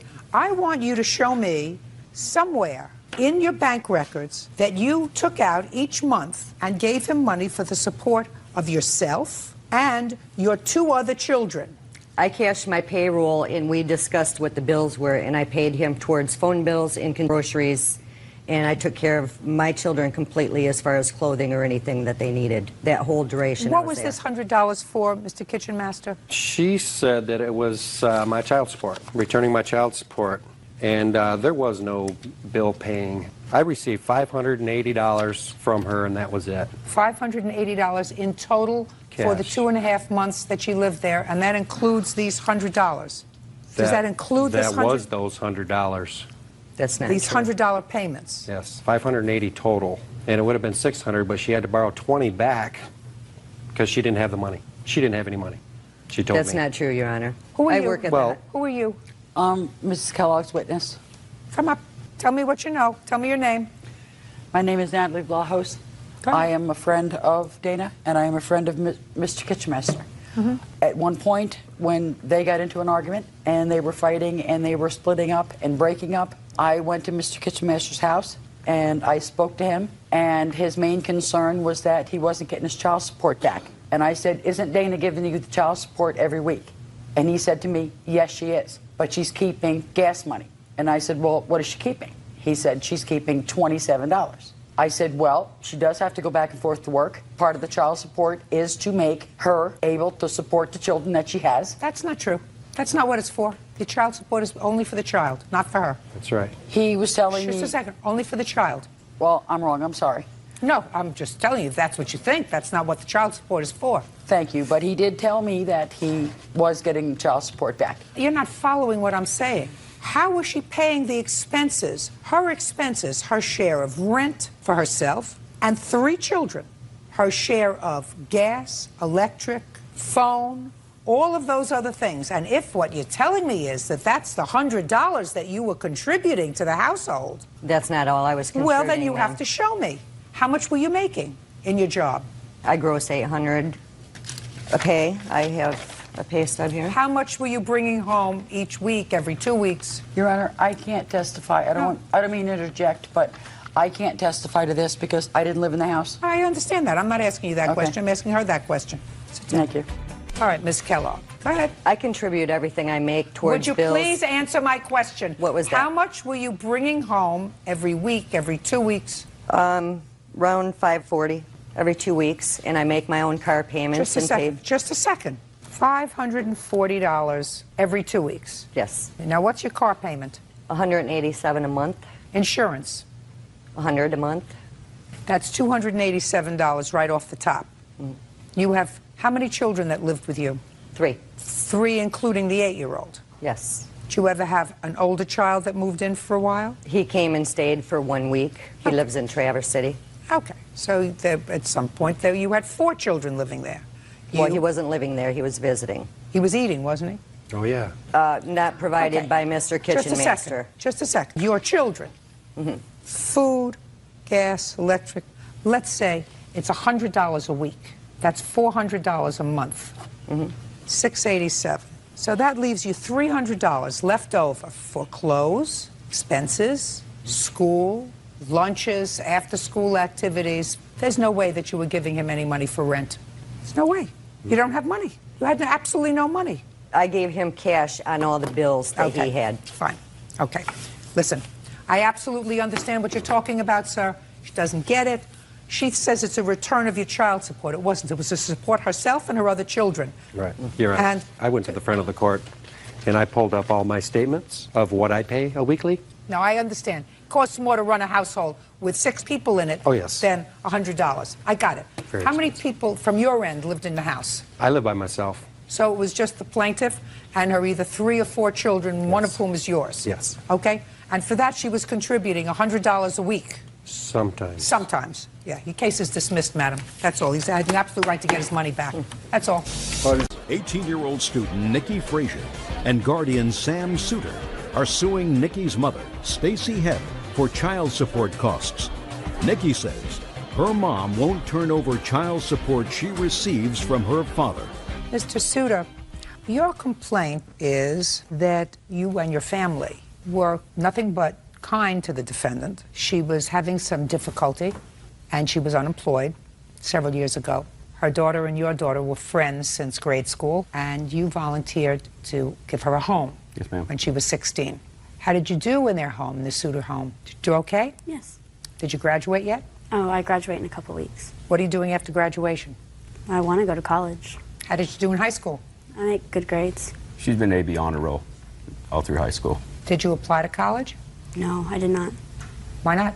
Because the application fees are like $50 for each application, and my mom told me she'd help me pay for them, but she never helped me pay for it. So, Mr. Suter, this is your lawsuit. Ms. Fraser lived with you for 2 years, and you got no support for her from her mother. You did not even seek support. No, ma'am. But then you found out that Ms. Hebb was getting support for Nikki from Nikki's father, and you feel as if that's unfair. Somewhat, yes. This is not rocket science, Ms. Hebb. How long have you been divorced from Nikki's father? Since she was about 6 or 7. Do you have other children? Yes, ma'am. Are the other children also the product of this marriage? No, ma'am. And how much do you receive from Nikki's father for her support? $50 a week. What did you do with the money since 2003? When she has called and said that she didn't have any food in the house and she needed me to take her to eat, I would feed her. If she's needed personal hygiene items, I've taken her. I've paid her cell phone bills. And yes, I did tell her that I would pay for her application fees. She never came to me and said, I've applied here and I'm not worried about college application fees. How do you support yourself? I'm a live-in nanny. You think you have an obligation to support your daughter? Yes, ma'am. So that the things you bought for her, the few toiletries you bought for her, or paying a cell phone bill, you did that for your daughter because you're her mother. That's what you do. Yes, ma'am. The $50 a week that you were getting from her father should have gone to the Suter family. He never asked for support, or I would have given it to him. Why does he have to ask? Did you ever say to him, Ms. Hebb, Mr. Suter, I get money for Nikki's support from her father. It's not right that I keep it. I'm going to turn it over to you when I get it. No, ma'am, I didn't. I instead, like I said, whenever she would call and said that she needed things, I would take care of her. Well, that's what you did for her because you're her mother. She has 2 parents, a mother and a father. You're the mother. You work. If you have to take care of a few items, if you happen to take care of a few items for your daughter, that's very nice of you. The other $50 a week, if her father knew that she wasn't living in your home, did your father know you weren't living? He just found out recently because I didn't have his number to get a hold of him. If her father knew, I guarantee you, her father wouldn't have said, well, I'm going to send her money. Her father has known. She's gone and seen him since she's lived with Mr. Suter. I'm just curious. Not that I'm taking this for the truth of what you're going to tell me, but just my own curiosity. Did he ever say to you, if he knew that she wasn't living with you, I'd like to send the money to Mr. Suter? No, ma'am. Never did? No, ma'am. He must have had a lobotomy. Ms. Hebb, this is not a difficult case. It doesn't even test my academic prowess. The last 2 years, your daughter has been living with the Suter family, and you've collected $50 a week, roughly $2,500 a year. The Suters are suing you for $5,000 because that's approximately what you've collected over the time that your daughter has been living with the Suters from her father, and that money should have been turned over to the Suter family immediately. Judgment for the plaintiff for the amount of $5,000. That's all. Make those college applications. Parties are excused. You may step out. Pamela Beverly is suing the mother of her daughter's schoolmate, Rhonda Mayo, for medical bills and pain and suffering. Pamela claims 12-year-old Jessica Mayo injured her daughter at school. Miss Beverly, this case really involves your daughter. Yes, ma'am. You weren't there when this incident happened, but it is your claim that the defendant's daughter injured your daughter. You want her to pay the medical bills. Yes, ma'am. But you weren't there. You don't know. Let's have the girls up and the mom seated, please. Tell me your name. Crystal Beverly. How old are you, Crystal? 13. Jessica May, I'm 12 years old. Okay, Crystal, why don't you tell me when this happened? What date? I think March 27th. Were you friends? Yes. How long have you been friends? Since the first day of school. So since September? Yes. And this was March, so you've been friends for a long time? Yes, ma'am. You like each other? Yes, ma'am. So tell me what happened. We were walking down to the bus for dismissal, and when we were stopping off the sidewalk, she had booty bumped me, and I fell. Now, what is a booty bump? It's when you bump somebody with your butt, you go like this, Just like that? Yes, if she did it harder, and then that caused me to fall. Show me. We walked down from the sidewalk. She went like that, and I fell. And then she walked over to the sign that said Crittenton, and I laid there crying. And then one of my other friends came up to school and helped me get to the bus. It's okay. And you had to have surgery on your kneecap? Yes, ma'am. Okay, let's hear your version of what happened. We were coming down the stairs of the school in the afternoon. We were going to the bus stop. Then I gave her a booty bump, and we were still talking and laughing and walking. Then she tripped over her own footstep. That's not true. So you're telling me that you gave her a booty bump? Yes. You went like that? Yes. You weren't angry with her? No. And you continued to talk? Yes, we were still talking and laughing and walking. And it was later that she fell? Yes, and she fell over her own foot. Would you step up, please? Miss Beverly, I want you to tell me the exact conversation you had with your daughter when she got home. It was on March the 24th, Your Honor, and she told me that they were walking to the bus stop and Jessica booty bumped her and she fell on her knee. I thought it was just a bad sprain, so I didn't take her to the emergency room until the day after. You have the medical report, please? Just the medical report.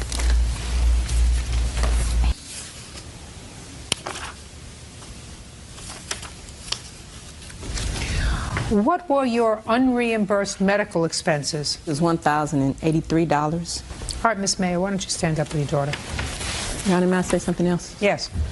The day after I came from the emergency room, before I spoke to Miss Mayo, I spoke to Jessica to see where the story's the same. Jessica told me the exact same thing. She booty bumped Crystal and she fell and hurt her knee. Is that right? That's not true. Okay. Do you have anything you want to say to me? Yes, ma'am. When Jessica had told me that her and Crystal were playing at the bus stop and that Crystal had fallen, I said, oh, I'm sorry to hear that. I didn't know how serious it was until after Mrs. Beverly spoke with me on the phone. And she did tell me that Jessica and Crystal were playing and Crystal fell. Well, they were. There's no question in my mind that your daughter did not intend to cause injury to her friend, right? Right. But sometimes when you fool around, that happens.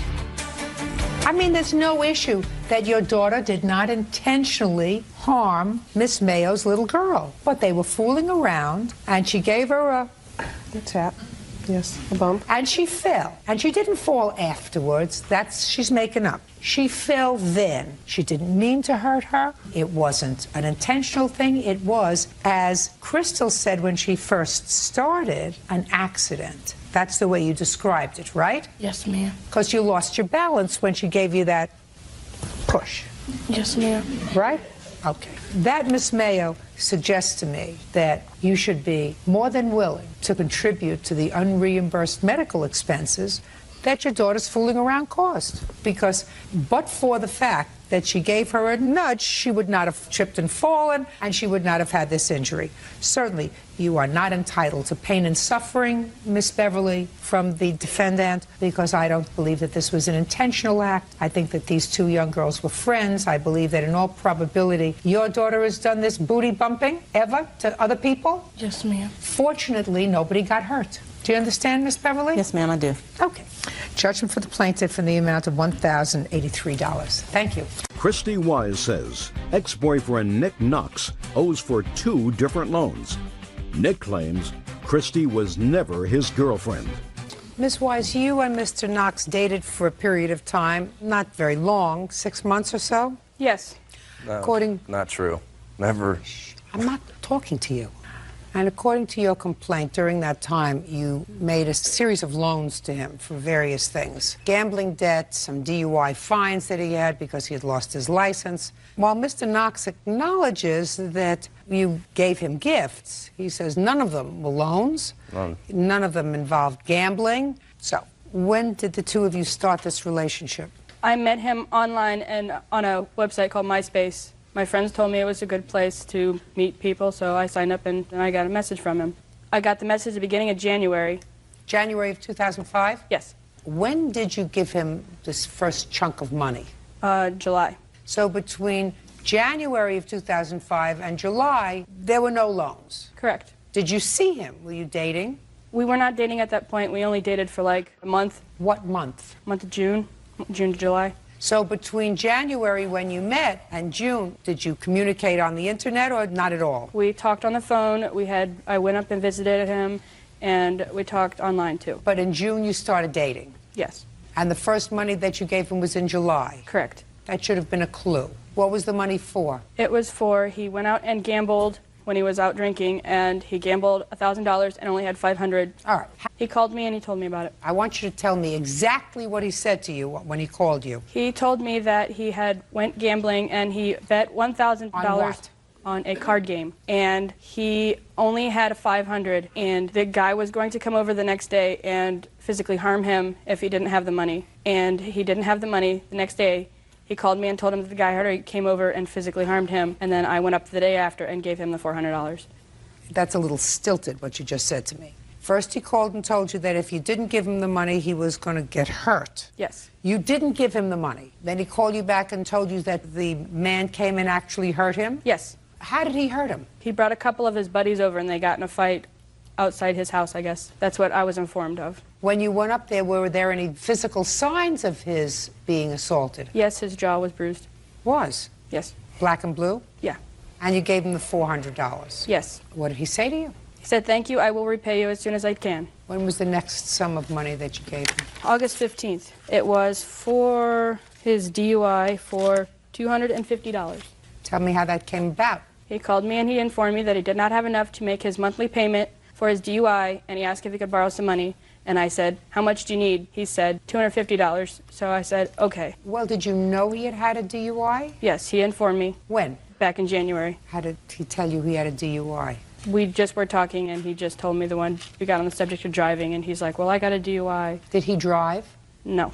So you did the driving? Correct. When did you lose your license? November of last year. How many DUIs have you had? Just that one. Must have been a bad one. Were you in an accident? No. I was swerved over. I went left to center, and the police officer drove by me and gave me a DUI. I did the sobriety test and stuff, and then went to court. Well, I tried fighting it, but then we just really gave up on it because I admitted to it, so. Well, what do you mean you tried fighting it? Well, take your hands out of your pocket. Because they wrongfully arrested me, too. They were giving me, I passed all my field sobriety tests, and I blew the legal limit. And then they were shoving me around, pushing me around, slamming me into my car, just saying a bunch of obnoxious things to me, making fun of my name.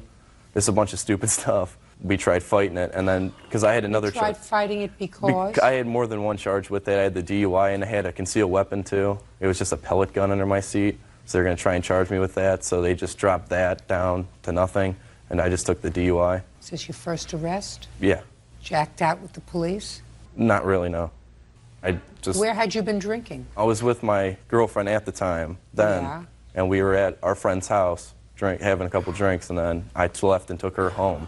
And then on my way home, I got in trouble. And what kind of fine did you have to pay? $1,500. And how much time did you have to pay it? 2 months. I got sentenced in May of '05. I had 2 months to pay it. Did you call her and ask her for $250? No, she gave it to me. So she gave you the $250? I told her all about, we were talking on the phone. We never dated, first of all. Second of all, we were talking on the phone. I told her about my situation. Tell me what you told her about your situation. I just told her I got a DUI, and she's like, well. Just a sec, she already knew that. She knew that from January. I'm asking you about the money that you were short. Oh, I told her because she's like, well, you want to go out? I'm like, well, I have no money. I might have to save up for my fines. I'd save up for my fines and stuff. And then she's like, well, I can help you out. I want to get you back on your feet, you know. So instead of her driving all the time, I'd be able to get my license back and pay my reinstatement fee. So she told me she would help me out. She never told me I had to pay her back. She never said anything about that. Let's say, Mr. Knox, that she didn't say you had to pay her back. Don't you think you had to pay her back? I was going to. Don't you think that's the right thing to do? I was going to do that. Yes, I was. Right. That's what I was going to do. That's what I like to hear. I don't like to hear bums standing in front of me. I like to hear people who act responsible. Because, quite frankly, Mr. Knox, I could understand it if you said to me, you know, I met Miss Wise and I was involved with her and I cared deeply about her and we were involved in a relationship and I was short a little bit of money and she said, you know, honey, don't stress. I can advance it to you. I don't want you to worry about it. But according to you, you weren't involved with her. You never even dated. Yes, we were. You never even... We did not date. You never even dated. You never went out with her. So taking $250 from her, that would make you a bum. Go stand on a corner with a cup. Now I want you to tell me about the $400 for the gambling.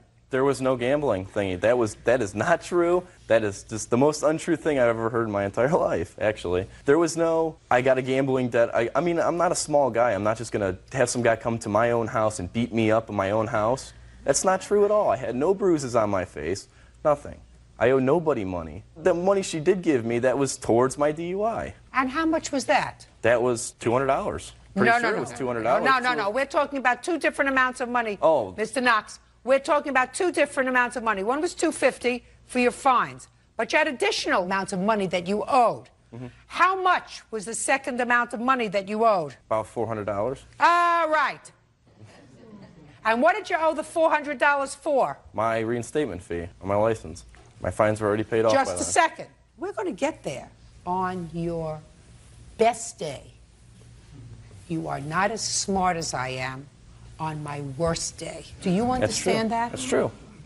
So while it's very possible that you took the $400 and paid your fines with it that you got from her, right? Maybe the story was, if you don't help me out, I'm going to get hurt.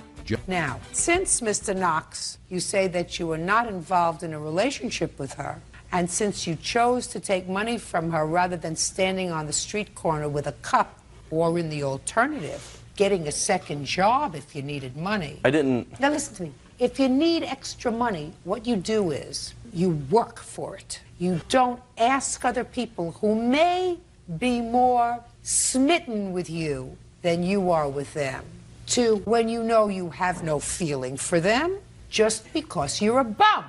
Now, the only thing I'm doing to him now is hurting him a little bit, right? Right. Which hopefully will make you feel a little bit better. It certainly makes me feel better. Because I don't like people who take advantage of other people. It's not nice. I know it. Well, then, if you know it, why don't you pay her back? I planned on doing that until other things started happening. Like what? I had to get my cell phone number changed, my instant message name changed because I work 12-hour shifts at nights. So she would call me every single night, at least a dozen times a night. I have phone bill records to prove it, that she would call me at least a dozen times a night. What would she say when she called you? She'd call, I wouldn't answer because I'm at work, so I can't answer my phone. So she'd just keep calling and calling. Did you ever call her back? No, because she'd call private numbers. Well, then let me ask you this question, Mr. Knox. I couldn't call her back, Mr. Knox, let me ask you this question, sir. You knew how to communicate with her via the internet. And if what you wanted to do was to sever all ties with her, because according to you, she was becoming obsessive. You didn't know that because you didn't speak to her, so you don't know whether she was calling you 100 times because she said, you know, you owe me money. And if you don't want to have anything to do with me, fine, but at least give me the money you owe me. Sometimes when she would call, I'd answer my phone, and she'd say nothing about money. She'd just be like, oh, hey, what do you want to go out? That's all she'd say. And what did you say to her? I said, no, I'm at work. Fine. Why don't you just say to her, Christy, listen, I'm not interested in you socially. I have a girlfriend, or I'm involved in school and work and whatever. I know I have to give you some money, and I'm going to give it back to you, $100 a week until it's all paid off. I tried doing that. When did you try doing that? I told her that I was going to, I asked her if she could send me in an email or something, her address to her house. I'd send her $100 checks every week in the mail. I told her I'd give her this, like she said she was going on vacation. Just a second. Did he ever ask you for your address to send you money? Yes, he did, but I had previously offered him the option to pay me every week, and he denied it. Just a second. What did he ask you for your address for? To mail me a check, so I didn't have to see me. So why didn't you give it to him? Because I asked him to do it No, sooner. listen to me. So if he said to you, give me your address so I can send you a check, why didn't you give it to him? Because he didn't want to do it when I wanted to, and I had already filed a claims court when he called me. It was before. It was before claims Listen, court. Miss Wise, don't throw the baloney at me. Ma'am, I have a voicemail that he did send me, and it's him acknowledging he owes me money, the full amount. Does he say what amount? Yes, he does. Oh, let me hear it. In the mail from the United Municipal Court, they owe you $1,086. Why don't we just do this? Every week I'll send you a check in the mail for $200 on the button every single week until it's paid off. I'll call you back later, and that's about it. You hear $1,086? Good. That's what he said. Okay, well, that's an acknowledgement of a debt, Mr. Knox. I knew I had to pay her back. I know Well, that. then why didn't you say that to me in here and save us all a lot of time and That's what trouble? I got gonna other do. cases to handle today. I tried settling it with her. She wouldn't. She wanted to come here. Judgment for the plaintiff in the amount of $1,086. That's all. Parties are excused. You may step out. 19-year-old Alicia Schmidt is suing her former friend 19-year-old Stephanie Camasera for unpaid babysitting fees. Stephanie says it's Alicia's own fault that she didn't get paid. Do you need a shawl? No. Did you get confused as to where you were going today? No. That's the way you think you should go to court? No. She actually allowed you to babysit for her children? Her child, yes. Anyway, you claim she owes you for some babysitting. She says that the state was supposed to pay you, but you didn't fill out the appropriate paperwork. That's your defense, right? Yeah, she filled it out, but She filled it out wrong? I could believe it that. never went through. So your agreement was she was going to babysit for your child and she was going to get paid by the state because you were doing some work there? I was working at Sunoco, and What is that? It's a convenience store. Station. What were you doing at the store? Cashier. How much were you earning? $7.25 an hour. Yeah. And how much were you bringing home every week? Between $200 and $250. And who else were you living with? Just me and my son. Were you paying rent? Yes. How much? $219. In an apartment? Yes. Where do you come from? Buffalo, New York. Isn't it cold in Buffalo? It's getting warmer. Now, how long did you watch the baby? Huh? Sorry. How long did you watch the baby? For a month and a half. Is that what you do for a living, babysit? No. I Well, what did do you it because me and her have been friends since we were like 12, 13 years old, and to help her out. Well, the state didn't pay you. So did you tell her that you thought she should pay you? Yeah, I did. And I told her when she got her taxes back this year to give me money out of her taxes for that, and then I would leave it alone, and she didn't do that. Did you get money back from your taxes? Yes. How much did you get? $750 around. Did you think you should give your friend some money? I never told her I was going to pay her. Well, you told her that she was going to get paid for watching your son. Not out of my money. Well, she's going to get paid out of your money. You got paid. She wasn't doing this as a favor. She was doing it because she expected to get paid. And if the state didn't pay her for some reason and you did not follow up, which I assume you didn't, is that right? I called many times to try and see why it wasn't coming. And so we did both you, did. Did you? My case was being closed at the time. So you didn't get an answer? Nope. So now you have to pay her. Why would I pay her when I never said anything about paying her? I just tried to explain it to you. And I want you to try to put on your listening ears. She was babysitting for your child for money. The state was supposed to pay her. She filled out the forms according to what you told me. Mm-hmm. You said you called many times. You didn't get an answer as to why they weren't paying her. And then you stopped calling because you were closing your welfare case. That doesn't mean she doesn't get paid because she did the work for you. So you have to pay her. Do you understand? Yeah. I mean... And you got back $750 in your taxes.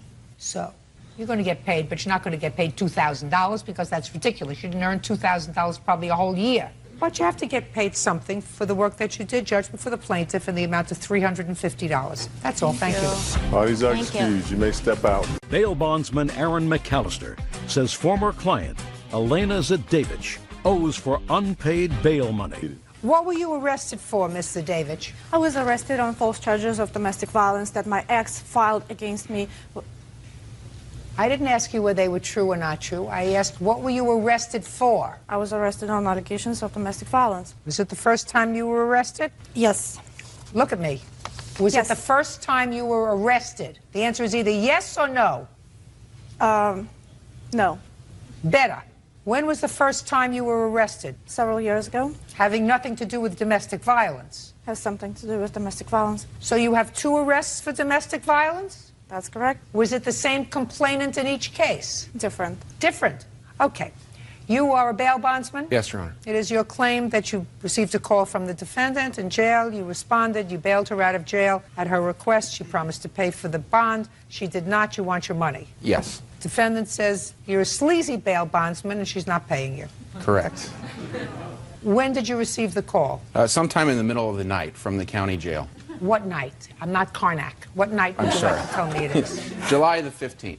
In the middle of the night. You were home? Correct. In bed. How did you get his number? It was posted on the wall in the county jail. Do you have your home number posted in the wall in county jail? No, ma'am. It's an office number that forwards to my cell phone in the evening and weekends. I see. I wouldn't think that you'd want your house phone to have a number.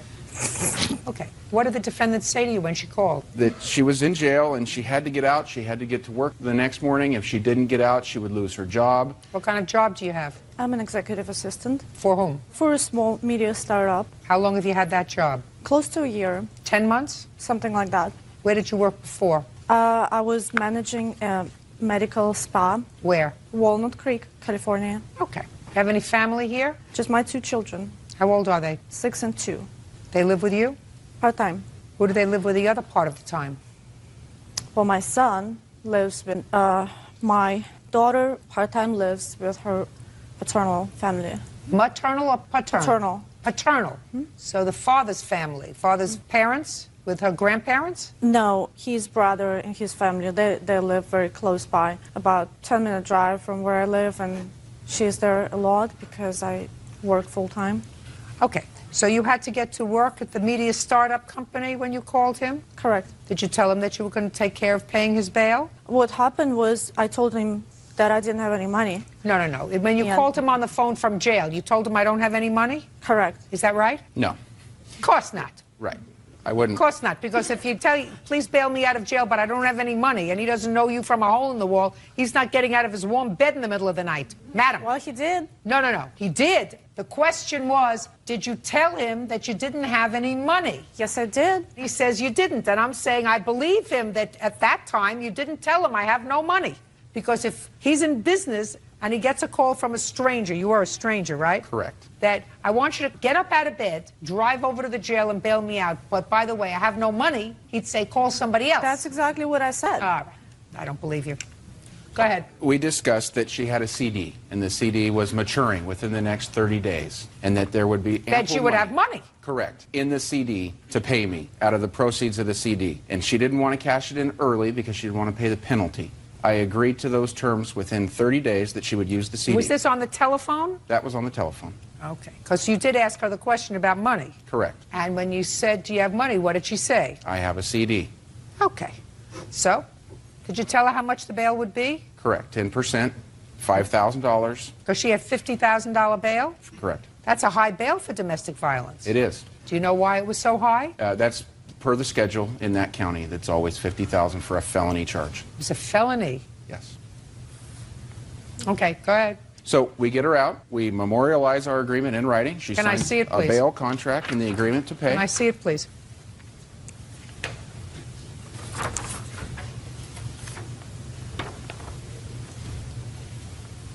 Okay, so you signed an agreement to pay him the $5,000. I had no choice. He made me sign it. But Madam, listen to me very carefully, madam. You have a choice. Your choice is to stay in jail until the matter on which you were arrested for is tried. That's your choice. You Your Honor, chose... we had a different agreement. No. This is your agreement. This in here is your agreement, in the four corners of this agreement. And what I asked you was, did you sign this agreement? And the answer is either yes or no, not Yes, I was forced to sign. I did sign that agreement, but aside from that, there was an oral agreement that took place between me and Mr. McCollister. I'll get to you in a minute. Okay. Go ahead.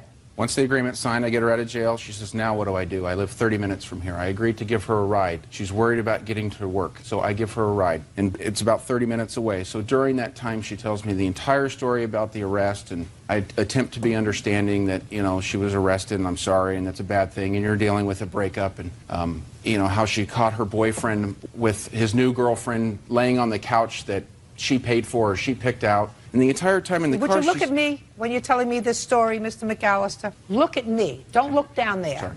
The entire time in the car, she says, I'm not a stalker, I'm not a stalker. I go, okay, sorry, you're not a stalker. No problem. Okay, I'll get you to your vehicle.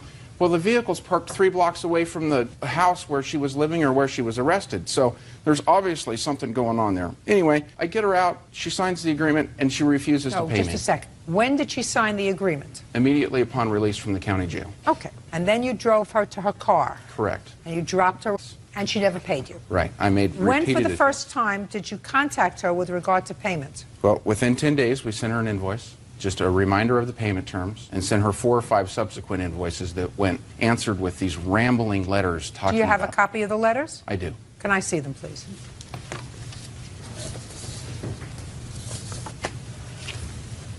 Those are her letters to me and then my responses.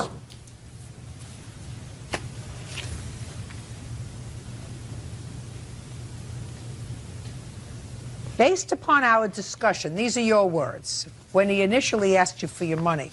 Based upon our discussion, it was my understanding that we would discuss my opportunity to provide some type of service to you and your business in lieu of paying you $5,000 for a relatively risk-free, as you put it, bond. I am still awaiting the opportunity to make good on my offer to work for your company. As you were advised at the time the bond was posted, I have not, or do not have now, $5,000 fee that you are demanding. Given the above-mentioned discussions that we had at the time of the unsecured bond was posted, I now consider your correspondence demanding $5,000 to be intimidating and threatening. What are you, crazy? Please do not send me any more threatening letters.